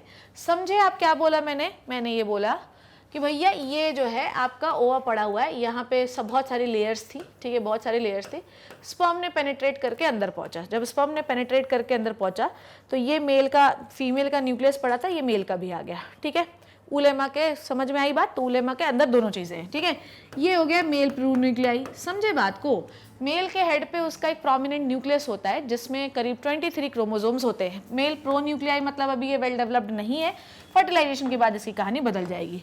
इसमें कितने क्रोमोसोम है मेरे लल्ला, इसमें है 23 क्रोमोसोम, ठीक है। कितने क्रोमोसोम है मेरे बच्चों, 23 क्रोमोसोम है मेल प्रोन्यूक्लियर के पास। साथ ही साथ मेरे बच्चों इसमें क्या पाया जाता है, अलग कलर से बनाऊंगी, ठीक है, ठीक है, ये है आपका फीमेल प्रोन्यूक्लियाई, ठीक है, this is the female pronuclei, है ना। इस फीमेल प्रोन्यूक्लियाई का नाम क्या है बच्चों, फीमेल प्रोन्यूक्लियाई। पर यहाँ पर इस कहानी को, ये कहानी बन गई है, पर अब आप ध्यान से समझना, ध्यान समझना, यहाँ पर मुझे एक और चीज एंट्री करवानी है अभी। देखो ध्यान सुनो, मैं यहाँ पे नहीं करवाती, पिंग पिंग, चलो ध्यान से देखो। वो समझ गए आप, ऊटिड बनाना है हमें, पर ऊटिड बनाने के लिए, ऊटिड बनाने के लिए, ठीक है ध्यान से सुनो क्या बोल रही हूं मैं। ये जो स्ट्रक्चर है ये क्या है आपका, सेकेंडरी oocyte है, ठीक है। क्या है बच्चों, सेकेंडरी oocyte है। डन, डन है। ये किस फेज में अरेस्ट था बच्चों, अरेस्टेड एट मेटाफेज, ठीक है। ये किस में अरेस्ट था, ये था अरेस्टेड एट मेटाफेज 2 में अरेस्ट था, ठीक है। अब हुआ ये, ध्यान से सुनना, ध्यान से सुनना, जब इसके पास मेल प्रोन्यूक्लियाई आया, ठीक है, जब इसके पास मेल प्रोन्यूक्लियाई आया तो इसने क्या किया पता तुम्हें, इसने क्या किया, इस पगले ने, है, इस पगले ने तुरंत अपना सेल डिवीजन किया, है ना, ये पड़ा हुआ है। और इसने यहां पर अपना जो अरेस्टेड मेटाफेज 2 था, समझो बात को, यहां पर अरेस्टेड क्यों है, ये मेटाफेज 2 क्यों अरेस्टेड है पता है तुम्हें, तुमको पता है ये अरेस्ट क्यों है, जब तक स्पर्म एंट्री नहीं लेता तब तक ये अरेस्ट क्यों रहता है, क्योंकि ये जो आपका ये जो स्ट्रक्चर होता है, यहां पर एक केमिकल रिलीज होता है जिसको आप कहते हैं एमपीएफ। क्या कहते हैं, एमपीएफ। मेरी बात सुनो ध्यान से, क्या बोल रही हूं ध्यान समझो। हमें ये पता है कि जो सेकेंड मियोसिस होता है फीमेल में, वो स्पर्म एंट्री के बाद कंप्लीट होता है। तो ऐसा क्या था कि वो उसको अरेस्ट करके रखा था, बेटा जो फीमेल बॉडी का ये स्ट्रक्चर है ना, सेकेंडरी oocyte, ये कंटिन्यूसली केमिकल निकालता रहता है जिसको आप कहते हैं मैचुरेशन प्रमोटिंग फैक्टर या मेटाफेज प्रमोटिंग फैक्टर, ठीक है। इसको आप क्या कहते हैं, मैचुरेशन या मेटाफेज प्रमोटिंग फैक्टर, ठीक है, समझे। जब तक स्पर्म की एंट्री नहीं हो जाती तब तक आपका ये सेकेंडरी oocyte एमपीएफ निकालता रहता है। ध्यान समझो, थोड़ा सा अपन लोग क्रिटिकल बात कर रहे हैं। मैंने बोला था ना कि अब आपका मेनली रिप्रोडक्टिव सिस्टम शुरू होगा। अभी तक जिन्होंने हाँ क्या था, स्पर्म था, ओवर था, मेल रिप्रोडक्टिव, अब आपकी मैकेनिज्म शुरू हो रही है। अगर इसके बाद आपको समझ में नहीं आएगा ना तो दुनिया का कोई टीचर समझा नहीं पाएगा। चलो ये कहानी शुरू करें। सो हमको ये पता था मैम कि जब तक स्पर्म की एंट्री नहीं होगी, सुनो मेरी बात ध्यान से, जब तक स्पर्म की एंट्री नहीं होती है मियोसिस 2 में अरेस्ट रहता है। पर ऐसा क्या है बेटा, भैया इसको कैसे पता है कि इसको मियोसिस 2 में अरेस्ट होना है? इसको ऐसे पता है कि ये जो आपका सेकेंडरी oocyte है, ये कंटिन्यूसली यहाँ पर एक केमिकल रिलीज होता है which is called as maturation promoting factor, जो कंटिन्यूसली जो है हमें जो सेल डिवीजन को अरेस्ट करके रखता है। समझो बात को, जो मेटाफेज को इनिशिएट करता है, ठीक है, क्या करता है ये, इनिशिएट द मेटाफेज। समझ में आई बात। और जब तक ये निकलता रहेगा तो स्पर्म आ भी जाए ना तो भी सेल डिवीजन नहीं होगा। पर जैसे ही, ध्यान से समझना, जैसे ही स्पर्म का प्रोन्यूक्लियस एंट्री लेता है आपके उलेमा के अंदर या ओवम के अंदर, ठीक है, समझो बात को, जैसे ही स्पर्म का न्यूक्लियस ओवम के अंदर एंट्री, ओवम मतलब सेकेंडरी oocyte, ठीक है, जैसे ही सेकेंडरी oocyte के अंदर एंट्री लेता है कौन, आपके स्पर्म का प्रोन्यूक्लियस, ठीक है, क्या, स्पर्म का प्रोन्यूक्लियाई एंट्री लेता है। ये जो सेकेंडरी oocyte जो कि मेटाफेज में अरेस्ट था, वो अपना सेल डिवीजन कंप्लीट कर लेगी, ठीक है, समझो बात को, secondary oocyte completed the secondary oocyte completed the cell division, ठीक है। अब कैसे पता चला कि सेल डिवीजन, अभी तक तो भैया कंप्लीट नहीं कर रहे थे तो समझ गए एमपीएफ निकल रहा है, पर स्पर्म आ गया तो कैसे समझ में आया कि कंप्लीट करना है, क्योंकि अब आपका जो सेकेंडरी oocyte है वो स्टार्ट रिलीजिंग द, ध्यान समझना, वो क्या निकालने लगता है, अब वो रिलीजिंग करने लगता है, पता तुम्हें क्या है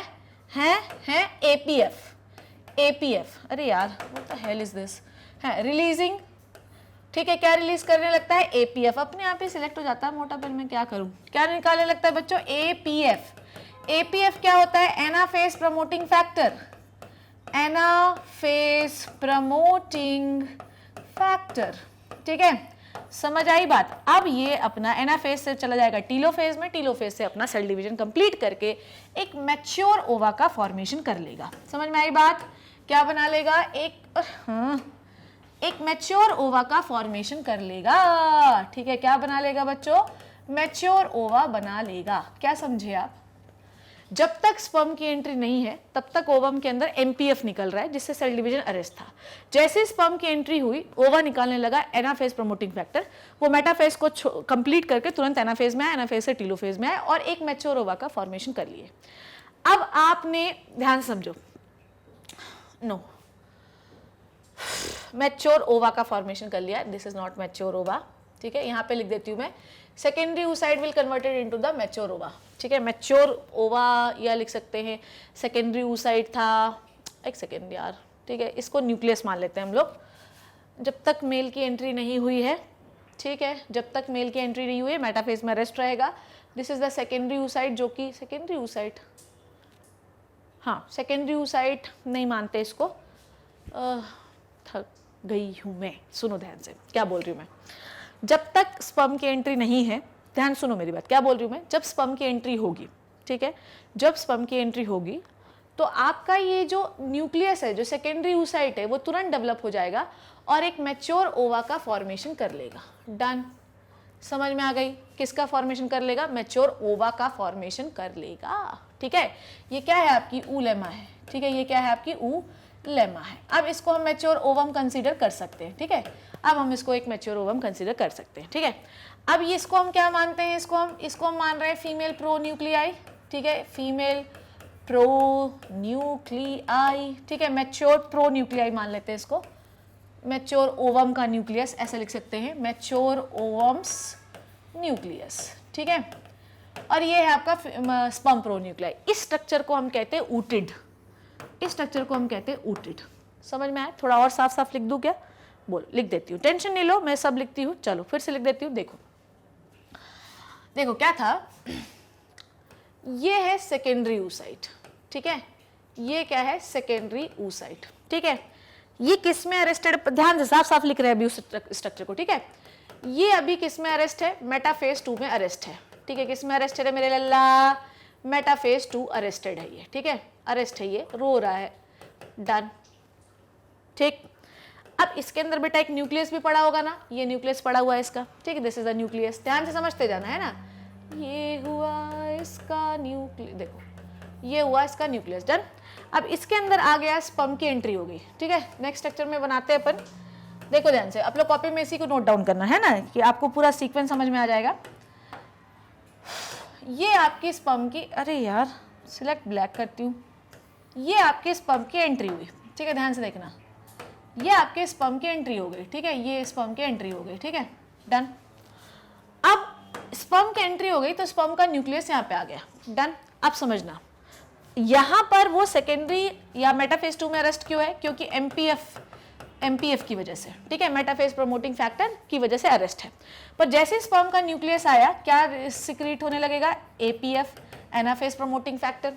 जैसे ही एनाफेज प्रमोटिंग फैक्टर रिलीज हुआ, ये अभी भी क्या है? Secondary oocyte। ये अभी भी क्या है?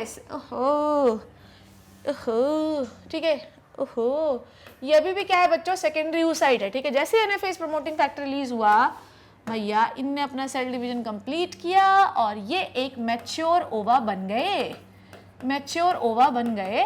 और इनके अंदर जो अब न्यूक्लियस पड़ा हुआ है, ये न्यूक्लियस किसका पड़ा हुआ है? ये न्यूक्लियस किसका पड़ा हुआ है? स्पर्म का। And this is the ova. ठीक है, दिस इज द मैच्योर ओवा जिसने पूरा सेल डिवीजन कंप्लीट कर लिया है। और इस स्ट्रक्चर को हम कहते हैं ऊटिड, इस स्ट्रक्चर को हम कहते हैं ऊटिड। समझ आ गई बात? समझ आ गई बात? डन हो गई इतनी बात है? ठीक है, ये स्ट्रक्चर क्या है? This is the oolemma. ये क्या है आपकी? ऊलेमा। डन।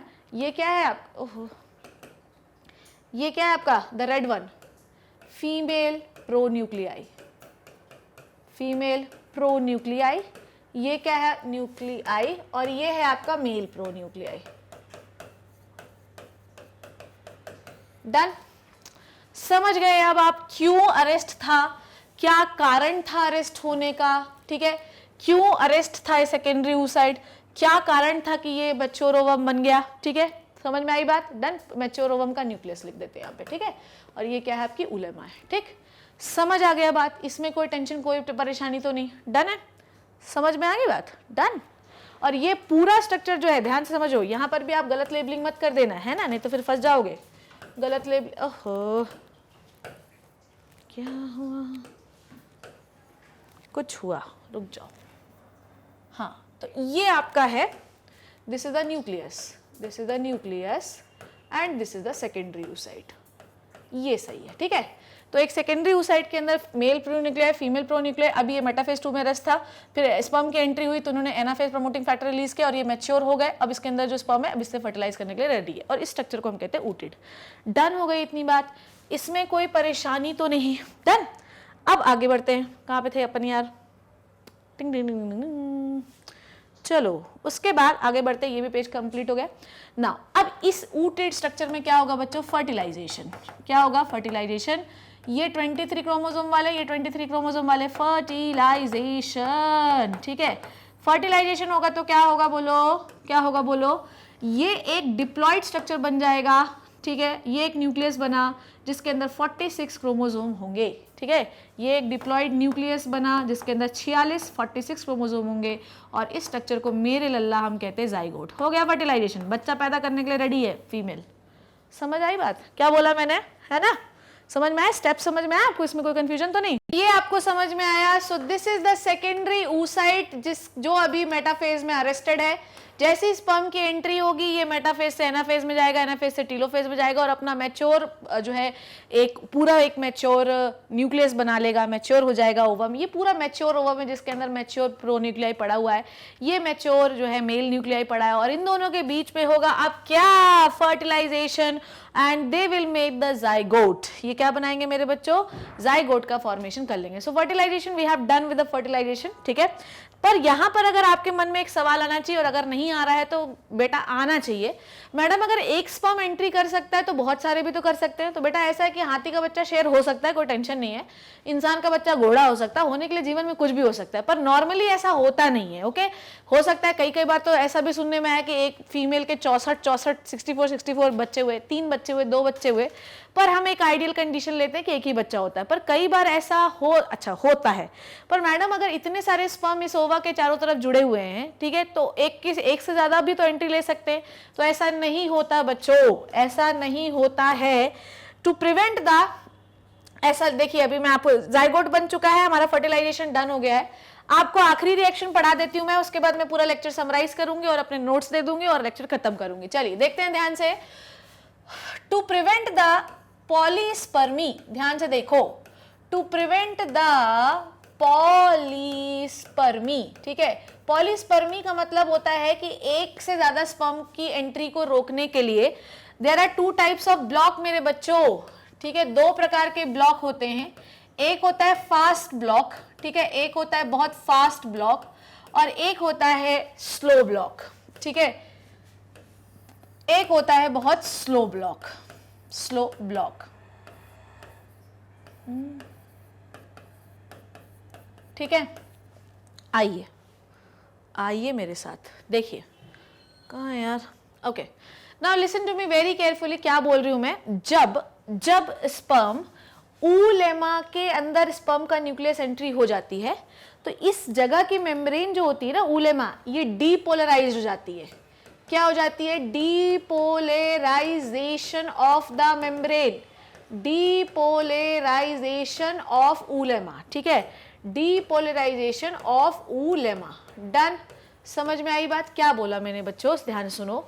जब स्पर्म का हेड जो होता है वो एक स्पर्म का हेड कहाँ पहुंच जाता है, ऊ प्लाज्म में पहुंच जाता है। जो सेंटर पे लिक्विड पड़ा रहता है इसको हम कहते हैं ऊ प्लाज्म। जैसे हर सेल का एक साइटोप्लाज्म होता है वैसे सेकेंडरी जो ओवम का साइटोप्लाज्म उसको ऊ प्लाज्म कहते हैं। जब वो हेड पहुंच चुका है, जब उसका न्यूक्लियस पहुंच चुका है, तो ये जो मेम्ब्रेन जहां से वो एंट्री लेता है वो डीप, पूरी मेम्ब्रेन जो होती है वो डीपोलराइज हो जाती है। और if the membrane is depolarise, कोई भी नया स्पर्म एंट्री नहीं लेगा। समझ में आई बात, कोई भी नया स्पर्म एंट्री नहीं ले सकता है, ये आपको पता होना चाहिए। समझ में आई बात, this is called as slow block, ठीक है, सॉरी फास्ट ब्लॉक, ओके, इसे हम कहते हैं फास्ट ब्लॉक। डन, डन हो गए। फास्ट ब्लॉक समझ में आया कि अगर एक स्पर्म का न्यूक्लियस ऊ प्लाज्म में पहुंच चुका है तो अब पूरी मेम्ब्रेन गेट डीपोलराइज्ड और वहां पर अब किसी भी प्रकार का कोई भी स्पर्म एंट्री नहीं ले सकता। फास्ट ब्लॉक समझ में आया, due to the entry of due to the entry of one sperm, ठीक है, due to the entry of one sperm, whole membrane is depolarized so that no sperm get entered. समझ आई बात? क्या बोला मैंने? फास्ट ब्लॉक समझ में आया कि जैसे एंट्री होगा पूरी मेम्ब्रेन को मतलब ही नहीं कि कोई एंट्री ले। स्लो ब्लॉक में समझो, दो मैकेनिज्म आपने समझाना है मुझे, ठीक है। स्लो ब्लॉक में क्या होता है कि जो आपका ओवा होता है, ठीक है, वो बहुत सारे केमिकल रिलीज करता है। ध्यान से समझना, स्लो ब्लॉक में दो चीजें पढ़ा रही हूं मैं, ध्यान से देखना है ना।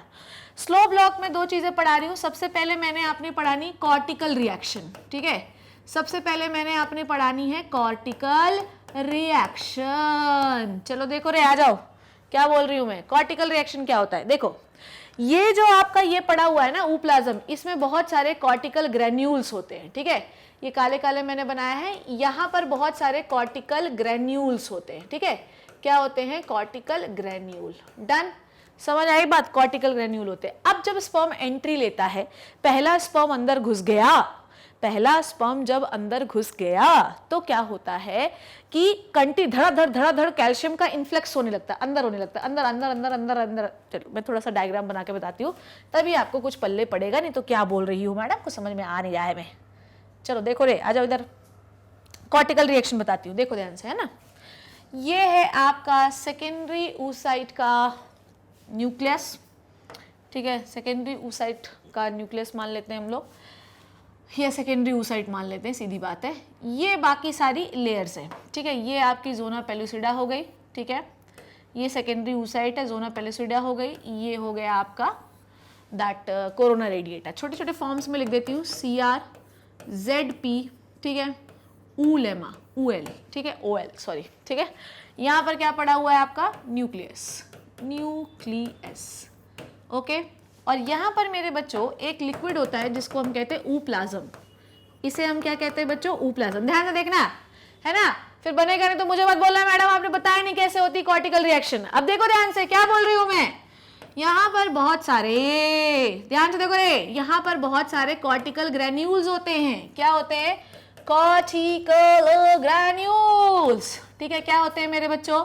कॉर्टिकल ग्रेन्यूल होते हैं। और ये वाला स्पेस क्या होता है बच्चों? ये होता है पेरीविटलाइन स्पेस। याद है वो दिन जिस दिन तुम मेरे सपनों में आए थे, ठीक है, और मेरे प्रीविटलाइन स्पेस को जमा कर गए थे। देखो ध्यान से, अगर एक स्पर्म का हेड, ये एक स्पर्म का हेड एंट्री, मतलब ये स्पर्म का न्यूक्लियस आ चुका है इसके अंदर, ठीक है, तो अब दूसरा स्पर्म नहीं आना चाहिए। जैसे स्पर्म का एंट्री हेड एंटर होता है बेटा मेरे बच्चों, यहाँ पर बहुत सारे होते हैं कैल्शियम आयन, कैल्शियम आयन का इन्फ्लक्स होने लगता है। सारे कैल्शियम आयन जो होते हैं वो अंदर जाने लगते हैं।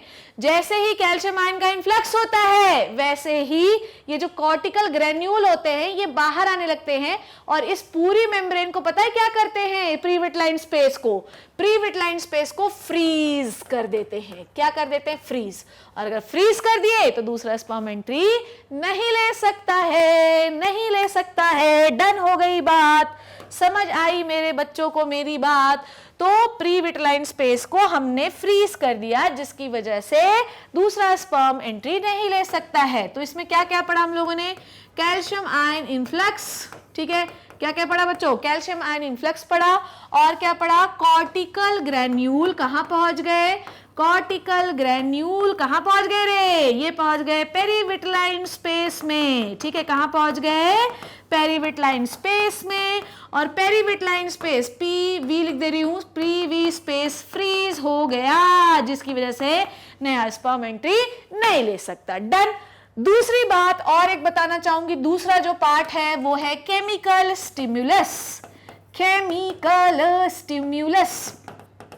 हम लोगों ने पढ़ा क्या पढ़ा मैम? क्या पढ़ा?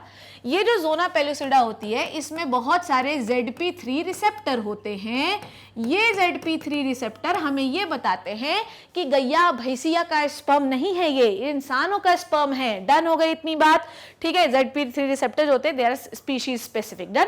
अब अगर एक स्पर्म का हेड एंट्री ले चुका है या एक स्पर्म का न्यूक्लियस एंट्री ले चुका है तो ये जो उलेमा है इससे बहुत सारे बेटा केमिकल रिलीज होते हैं और ये केमिकल्स जो होते हैं वो ZP3 रिसेप्टर को नष्ट कर देते हैं। और अगर ZP3 रिसेप्टर को नष्ट कर दिया तुमने तो बेटा जो स्पर्म आ रहे हैं वो कैसे पहचानेंगे कि मुझे यहीं जाना है, ये इंसान का ही ओवा है।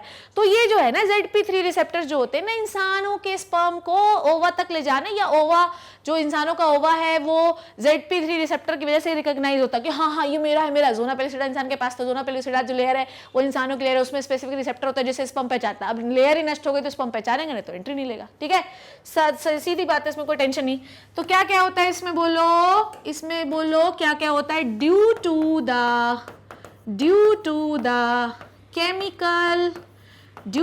The chemical stimulus ZP3 destroyed, जिससे स्पर्म पहचान नहीं पाता। लिख दे रही हूं इंग्लिश में, पहचान नहीं पाता, ठीक है।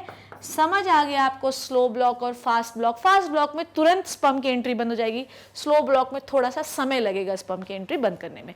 इस सारी प्रोसेस से हम किसी भी ओवा में स्पर्म की एंट्री को रोक सकते हैं, एक स्पर्म के बाद दूसरा स्पर्म एंट्री नहीं लेता। डन हो गया ना फर्टिलाइजेशन। चलो एक बार हम लोग नोट्स पढ़ लें और उसके बाद लेक्चर को एंड करते हैं। चलो आ जाओ शुरू से करते हैं, है ना।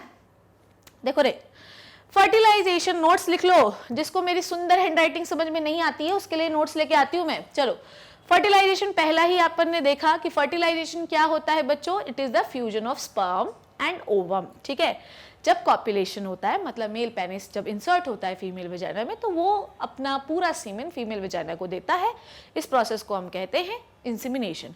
18 से 72 घंटे तक आपका स्पर्म फीमेल बॉडी में रह सकता है, ठीक है। देखो कैसे पेनिट्रेट कर रहा है, घू देखो, हेड सब ले जाएगा पर जोना पेलुसिडा के अंदर एंट्री नहीं लेगा। एक मिनट में करीब स्पर्म आपका 1.5 to 3 mm मूव करता है, ठीक है। जब स्पर्म रिलीज कर दिया जाता है तो वो कहाँ जाता है, आपके ओवा के पास जाता है। और साथ ही साथ उसमें होती है कैपेसिटेशन रिएक्शन। कैपेसिटेशन मतलब कि भैया लड़की देखने जाना ना, शादी करने जाना है, तो ऐसे थोड़ी जो है तो कीचड़ लगाए मुंह में चले जाएंगे। तो भैया उसको पूरा जो है उसको थोड़ा शेव वेव कराओ, थोड़े जो है तो उसके बाल बनवाओ। जब बाल बनवाते हैं मतलब हमने क्या कर दिया है, पूरा अपना जो आउट मेम्ब्रेन होती है एक्रोसोम के चारों तरफ की, उसको तोड़ देते हैं ताकि जितना एंजाइम है वो बाहर आ सके। समझ में आई बात, है ना। तो असलियत आ जाए बाहर और आसानी से स्पर्म छेदता हुआ ओवा के अंदर चला जाए। कौन कौन से स्टेप्स होते हैं फर्टिलाइजेशन में। सबसे पहला क्या क्या हुआ बेटा बताओ। पहले इंसेमिनेशन हुआ, फिर अप्रोच करेंगे, फिर कैपेसिटेशन करेंगे, फिर क्या करेंगे बोलो, फिर फर्टिलाइजेशन करेंगे, ठीक है। नाउ अप्रोच टू स्पर्म, क्या क्या होता है। हमेशा स्पर्म का ओरिएंटेशन सेकेंडरी oocyte की ओर होना चाहिए। गधे का स्पर्म घोड़े की ओर नहीं जाएगा, घोड़े की ओर ही जाएगा, ठीक है। इंसान का स्पर्म इंसान के ओवा की ओर ही जाएगा। तो ये पता कैसे रहता है, ये पता रहता है फर्टिलाइजेशन और एंटी फर्टिलाइजेशन रिएक्शन से। इट इज अ लॉक की मैकेनिज्म, पढ़ा है मैंने आपको। सो ओरिएंटेशन ऑफ स्पर्म, ध्यान से सुनो, orientation of sperm towards the secondary oocyte in the female reproductive tract is brought about the fertilization and anti-fertilization reaction. Fertilization is a chemical releases by the ova and anti-fertilization is a chemical releases by the sperm. तो वो एक ताले की एक चाबी होती ना, तो एंटी फर्टिलाइजेशन जो स्पर्म निकाल रहा है वो ओवा वाले फर्टिलाइजेशन से ही बाइंड होगा, किसी और से नहीं। चलो डन हो गई। देखो ये कॉर्टिकल रिएक्शन कितनी बढ़िया बनाई है। ये उलेमा है, कॉर्टिकल ग्रेन्यूल्स है। देखो एक स्पर्म का है, देखो ये तोड़ने की कोशिश कर रहा है पर अंदर नहीं घुस पाएगा। पूछो क्यों। ये देखो एक स्पर्म का न्यूक्लियस आ गया, सब चीज बाहर रह गई। ये कॉर्टिकल ग्रेन्यूल ने पूरे यहाँ पर चीजें फ्रीज कर देगा ताकि दूसरा कोई एंट्री ना ले पाए। कितनी बढ़िया कॉर्टिकल रिएक्शन है। देखो ग्रीन होगा ना, पूरा फ्रीज हो जाएगी आपकी प्रीविटलाइन स्पेस, ठीक है, पेरीविटलाइन स्पेस। आगे बढ़े, fusion of sperm with the secondary oocyte। इसमें क्या होता है, एक पूरा एंजाइम लेकर आके फाड़ दिया आपने और उसके बाद फ्यूजन करेंगे। फ्यूजन कहाँ पर होगा, पहले एम्पुलरी इस्थमस जंक्शन में, आपके एनसीईआरटी में एम्पुला दिया हुआ है, ठीक है। Followed by acrosomal reaction. तो पहले आप जाओ वहां पे, उसके पास जाओ, फिर अपना पूरा एंजाइम निकालो, सारी लेयर फाड़ो और फिर फ्यूजन करोगे, followed by acrosomal reaction. Acrosomal reaction क्या क्या होती है। एक्रोसोम के पास एक is a membranous structure, which is found on the head of the sperm, जिसमें बहुत सारे एंजाइम्स होते हैं। हाइयालुरोनिक एसिड को तोड़ने के लिए हाइयालुरोनिडेज, कोरोना रेडिएटा को तोड़ने के लिए CPE और एक्रोजोना पेलिसोडा को तोड़ने के लिए जोनालाइसिन। ठीक है, देखो देखो देखो रे देखो कितना प्यारा डायग्राम है, कितना प्यारा डायग्राम है। चलो देखो, सबसे पहले फर्स्ट स्टेप में क्या हुआ है, स्पर्म हेड जोना पेलिसोडा, कोरोना रेडिएटा को हटाओ, अभी उसको तोड़ दिया अपन ने। ठीक है, जोना पेलिसोडा के कांटेक्ट में आया। ठीक है, उसके बाद acrosome react with the zona pellucida, कौन सा एंजाइम निकलेगा, जोनालाइसिन या एक्रोजिन। ठीक है, उसके बाद क्या हुआ, उसके बाद एक्रोसोम तोड़ता हुआ पेरीविटलाइन स्पेस पे गया। डन, पेरीविटलाइन स्पेस पे गया। उसके बाद क्या हुआ, plasma membrane of sperm and egg fuse, दोनों plasma membrane and egg is fuse. ठीक है, उसके बाद जो स्पर्म का न्यूक्लियस है वो एंट्री लेगा, बाकी सारी चीजें यहीं पे रह जाएंगी पेरीविटलाइन स्पेस के बाहर। ठीक है, और उसके बाद क्या होगा बच्चों, उसके बाद जितने कॉर्टिकल ग्रेन्यूल है, देखो सारे कॉर्टिकल ग्रेन्यूल, ये सारे कॉर्टिकल ग्रेन्यूल है, ये देखो पूरा मेम्ब्रेन को फ्यूज कर दिया। कितना बढ़िया, कितना सुंदर डायग्राम। छुआ, एंजाइम रिलीज किए, छेद दिया, स्पेस में पहुंच गया, न्यूक्लियस रिलीज किया, सारे कॉर्टिकल ग्रेन्यूल पेरीविटलाइन स्पेस में आके उसे फ्रीज कर दिया। कितना बढ़िया डायग्राम है। चलो, entry of sperm and amphimixis. Amphimixis का मतलब ये होता है कि दो स्पर्म जब आपस में फ्यूज करते हैं, वेयर इट इज यार, हाँ, तो जो दो स्पर्म जब आपस में फ्यूज करते हैं तो इसे हम कहते हैं एम्फीमिक्सिस बच्चों। ठीक है, so entry of the sperm into the secondary oocyte begin with the acrosomal reaction that release the enzyme with acrosome से क्या रिलीज होता है, कोरोना पेनिट्रेटिंग एंजाइम विच तोड़ो द कोरोना रेडिएटा। ठीक है, disappearance of corona radiata facilitate the entry of single sperm. Corona radiator, तो देखो corona radiator के आसपास बहुत सारे निकले रहते हैं, बहुत सारे होते हैं, पर कोरोना रेडिएटर टूटने की वजह से एक ही स्पर्म एंट्री लेता तो बहुत सारा है, पर अंदर एक ही घुसेगा स्पर्म। अब अच्छा, कोरोना रेडिएटर, ठीक है, उसके बाद क्या होगा, जोना पेलुसिडा में आएगा। अब देखो ध्यान से देखो यार, यहाँ पे मेरे को था, ओके, ध्यान से देखो, ये जोना पेलुसिडा बताया। ठीक है, पर अगर एक बात और मैंने लगाया होगा, लुक एट दिस। ठीक है, ध्यान से देखो, जब ये है corona radiata, done, corona radiata में आपको बहुत सारे स्पर्म्स दिखेंगे, पर जोना पेलुसिडा से सिर्फ एक ही पार कर पाएगा, क्योंकि जोना पेलुसिडा क्या होता है, ZP3 होते हैं, पर जोना पेलुसिडा से भी एक से ज़्यादा हो सकते हैं, पर कोरोना रेडिएटा के बाद बहुत ज़्यादा चीज़ें स्पेसिफिक हो जाती हैं। ठीक है, आगे बढ़े नाउ हाँ, okay, now the sperm crosses the perivitline space, previtline space, then enters to the ooplasm of the secondary oocyte via plasma membrane। घुस गया स्पर्म का न्यूक्लियस, क्या होगा बोलो, स्पर्म का न्यूक्लियस घुसा हुआ है। अभी आपका जो सेकेंडरी oocyte है वो अरेस्टेड है मेटाफेज 2 में। क्यों अरेस्टेड है, क्योंकि आपके ऊप्लाज्म में केमिकल पड़ा हुआ है मेटाफेज प्रमोटिंग फैक्टर, तो उसको आगे आने नहीं दे रहा है। पर जैसे स्पर्म का न्यूक्लियस अंदर घुसा, मेटाफेज प्रमोटिंग फैक्टर डिसअपियर, कौन सा अपीयर हो जाएगा, एनाफेज प्रमोटिंग फैक्टर, जिसकी वजह से आपका मेटाफेज कंप्लीट होगा। मियोसिस 2 कंप्लीट होगा तो 2 सेल बनेंगी, एक बनेगा मैच्योर ओवम, ठीक है, और एक बनेगा क्या, पोलर बॉडी, जिसका कोई काम नहीं होगा। ठीक है, now entry of sperm mechanical stimulus suppress the metaphase promoting factor, it is a mechanical stimulus. जैसे ओवा को पता चलता आ गया मेरा प्यार आ गया, वो MPF को जो है खत्म कर देती है। ठीक है, और तुरंत अपना डिवीजन क्या प्रमोट करती है, एनाफेज प्रमोटिंग फैक्टर, और तुरंत अपना जो है डिवीजन करती है ओवम ऊटिड, जिसे हम कहते हैं। ऊटिड एक ऐसा स्ट्रक्चर होता है जिसमें जो है आपका पड़ा हुआ है क्या, mature nucleus of the female ovum and the mail nucleus. ठीक है, नाउ नेक्स्ट इज ये सेम चीज़ है, कॉर्टिकल ग्रैन्यूल बहुत बड़ा। The release of second polar body, जो सेकेंड पोलर बॉडी होती है वो कॉर्टिकल, अब क्या होगा, स्पर्म का हेड आ गया, मतलब न्यूक्लियस आ गया, कॉर्टिकल रिएक्शन होगी, फ्रीज हो जाएगा, साथ ही साथ पोलर बॉडी भी बाहर हो जाएगी कॉर्टिकल ग्रैन्यूल्स के साथ। ठीक है, इससे क्या हो जाता है, अच्छा देखो, जो मेम्ब्रेन फ्यूज हुई ना, फ्रीज हुई मेम्ब्रेन, उसको हम कहते हैं फर्टिलाइजेशन मेम्ब्रेन। ठीक है, यहाँ पर मैं लिखूंगी एक चीज़ जो मुझे याद आ गई है, ला ला ला, ये जो मेम्ब्रेन फ्रीज हो गई, अब वहाँ पर कोई दूसरा स्पर्म एंट्री नहीं ले सकता, इसको हम कहते हैं फर्टिलाइजेशन मेम्ब्रेन। क्या होती है फर्टिलाइजेशन मेम्ब्रेन, क्या होती है, बताओ मुझे, क्या होती है fertilisation membrane. Madam fertilisation membrane वो मेम्ब्रेन होती है, it is a perivitelline space जिसमें कॉर्टिकल ग्रैन्यूल ने उसको फ्रीज कर रखा है। ठीक है, तो स्पेस जो फ्रीज हो गया है इसको अब हम मेम्ब्रेन कंसिडर करेंगे, and it is the fertilisation membrane.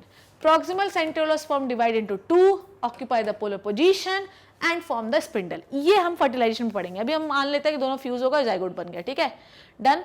Haploid nucleus of the sperm that ovum form together diploid zygote, और इसके बाद होगा फर्स्ट क्लीवेज, और इस फर्स्ट क्लीवेज को हम लोग पढ़ेंगे आपके किसमें, इम्प्लांटेशन वगैरह में, ठीक है। तो फर्टिलाइजेशन की क्या ज़रूरत है? फर्टिलाइजेशन से हमें डिप्लॉइडी मिलती है, ठीक है, 2 हैप्लॉइड सेल मिलते हैं तो डिप्लॉइडी मिलती है। एक फीमेल को पूर्ण एहसास होता है, क्योंकि स्पर्म की एंट्री नहीं होगी तो oogenesis कंप्लीट नहीं होता, ठीक है। और साथ ही साथ जो है फर्टिलाइजेशन से हम फ्यूचर एक्सेस एम्ब्रियो का डिसाइड कर सकते हैं, वो हम नेक्स्ट क्लास में पढ़ेंगे। अब मैं सीधे आपको लेके चलती हूँ एनसीईआरटी में, ठीक है, और मैं आपको आपकी एनसीईआरटी रीड करा दूँ, then will complete the lecture, ठीक है। कॉपुलेशन हुआ, स्पर्म घुसे कहाँ पर, फीमेल वेजाइना में, through the penis, it is called as insemination, ठीक है। उसके बाद वो सर्विक्स से होते ऊपर चलते गए और एम्पुलर रीजन में पहुंच गए, ठीक है, और साथ ही साथ ओवा रिलीज हो गया, और वो भी कहाँ पर पहुंच गया, एम्पुलर रीजन में, और यहाँ पर हुआ फर्टिलाइजेशन, ठीक है। और दोनों कैसे होते हैं, साइमल्टेनियसली, पर ये एनसीईआरटी में लिखा है, पर ये जरूरी नहीं है ना। This is the reason why not all copulation lead the fertilisation and pregnancy, ठीक है। इसीलिए जरूरी नहीं है कि हर फर्टिलाइजेशन कॉपुलेशन से फर्टिलाइजेशन हो, क्योंकि पहले स्पर्म चला गया, कभी ओवा आ गया, दोनों को साथ साथ आना चाहिए, ठीक है। इसके कहने का मतलब है कि दोनों को आना साथ साथ चाहिए, तभी फर्टिलाइजेशन हो सकता है, नहीं तो नहीं, ठीक है। The process of fusion of sperm and ovum is called as fertilisation. Fertilisation में स्पर्म आता है, जोना पेलुसिडा से रिएक्ट करता है, देखो मेरे को दिख नहीं रहा है ऐसे, कॉन्टैक्ट करता है जोना पेलुसिडा से, ठीक है, जोना पेलुसिडा ऑफ ओवा में, और जिसकी वजह से बहुत सारे इंड्यूस चेंजेस होते हैं, ब्लॉक होता है, कौन सा, स्लो एंड फास्ट ब्लॉक पढ़ा दिया मैंने आपको, ठीक है, ताकि दूसरा स्पर्म एंट्री न ले सके, ठीक है, सिर्फ एक ही स्पर्म एंट्री ले। The secretion of acrosome helps the sperm into the cytoplasm of ओवा, ठीक है, एक्रोसोम की वजह से स्पर्म का जो न्यूक्लियस होता है वो ओवा के अंदर एंट्री ले सकता है, ठीक है, through the zona pellucida and the plasma, ये देखो ये स्ट्रक्चर अपन कंप्लीट कर चुके हैं, ठीक है, and the plasma membrane of the secondary oocyte, ठीक है। This induce the completion of first meiotic division, जैसे स्पर्म एंट्री लेगा फर्स्ट मेयोटिक डिवीजन कंप्लीट होगा, कारण भी बताया, anaphase promoting factor. Second meiotic division 2 unequal होता है, एक पोलर बॉडी जो कि बाहर चली जाएगी, कोई काम की नहीं, और जो है मैच्योर ओवम जो था आपका, मैच्योर जो आपका ओवम बना, अब आपके सेकेंडरी oocyte से जो मैच्योर ओवम बना, उससे उसके न्यूक्लियस से फर्टिलाइजेशन होगा किसका, स्पर्म का, ठीक है, ठीक है, डन हो गया इतनी बात, ठीक। सो बच्चों, इस क्लास में हमने फर्टिलाइजेशन के बारे में पढ़ा, ठीक है। मज़ा आया आपको फर्टिलाइजेशन पढ़ के? मज़ा आया कि नहीं आया? ठीक है, देखो बेसिकली होता ये है कि जब भी हम जैसे मान लीजिए कि हमारे पास कोई सेल है, ध्यान से सुनना, आखिरी में मैं समराइज कर रही हूँ।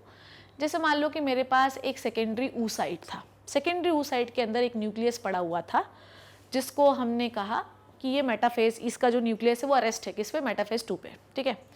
अब इस सेकेंडरी oocyte के अंदर जो मेम्ब्रेन पड़ी हुई है, ठीक है, ये सेकेंडरी oocyte के ऊपर जो मेम्ब्रेन है, अंदर जो न्यूक्लियस है, इसको हमें क्या करना है बच्चों, कंप्लीट करवाना है। तो ये कंप्लीट कब होगा, न्यूक्लियस स्पर्म का पड़ा रहेगा, कोई टेंशन नहीं, पर उस न्यूक्लियस के पड़े पड़े साथ साथ वो अपना पूरा मेटाफेज कंप्लीट करके एनाफेज में, एनाफेज से टीलोफेज करके, और वो ऊपर ही ऊपर किस में कन्वर्ट हो जाएगी, मैच्योर ओवम में कन्वर्ट हो जाएगी, और अंदर दोनों के न्यूक्लियस पड़े रहेंगे, उसके मैच्योर ओवम का भी और स्पर्म का भी। बाद में वो दोनों फ्यूज हो जाएंगे और एक जाइगोट का फॉर्मेशन करेंगे। समझ में आ गई बात? तो बेसिकली जब हम किसी सेल डिवीजन को कंप्लीट करते हैं, तो हमें नया सब कुछ मिलता है, ये मैं बताने की कोशिश कर रही हूँ, ठीक है। समझ आ गई बात? इसमें कोई कंफ्यूजन तो नहीं? डन हो गया इतना किस्सा आज का। So this is all about the fertilisation. Implantation के लिए हम नेक्स्ट लेक्चर में बात करेंगे। आज की कहानी जो मैंने आपको समझाई, आई होप वो आपको समझ में आई। कुछ ना समझ में आए, please let me know, I am here for you only बच्चों, ठीक है। See you in the next class. तब तक मेरे साथ बने रहिए बच्चों, लेक्चर्स देखते रहिए। Thank you so much and bye bye.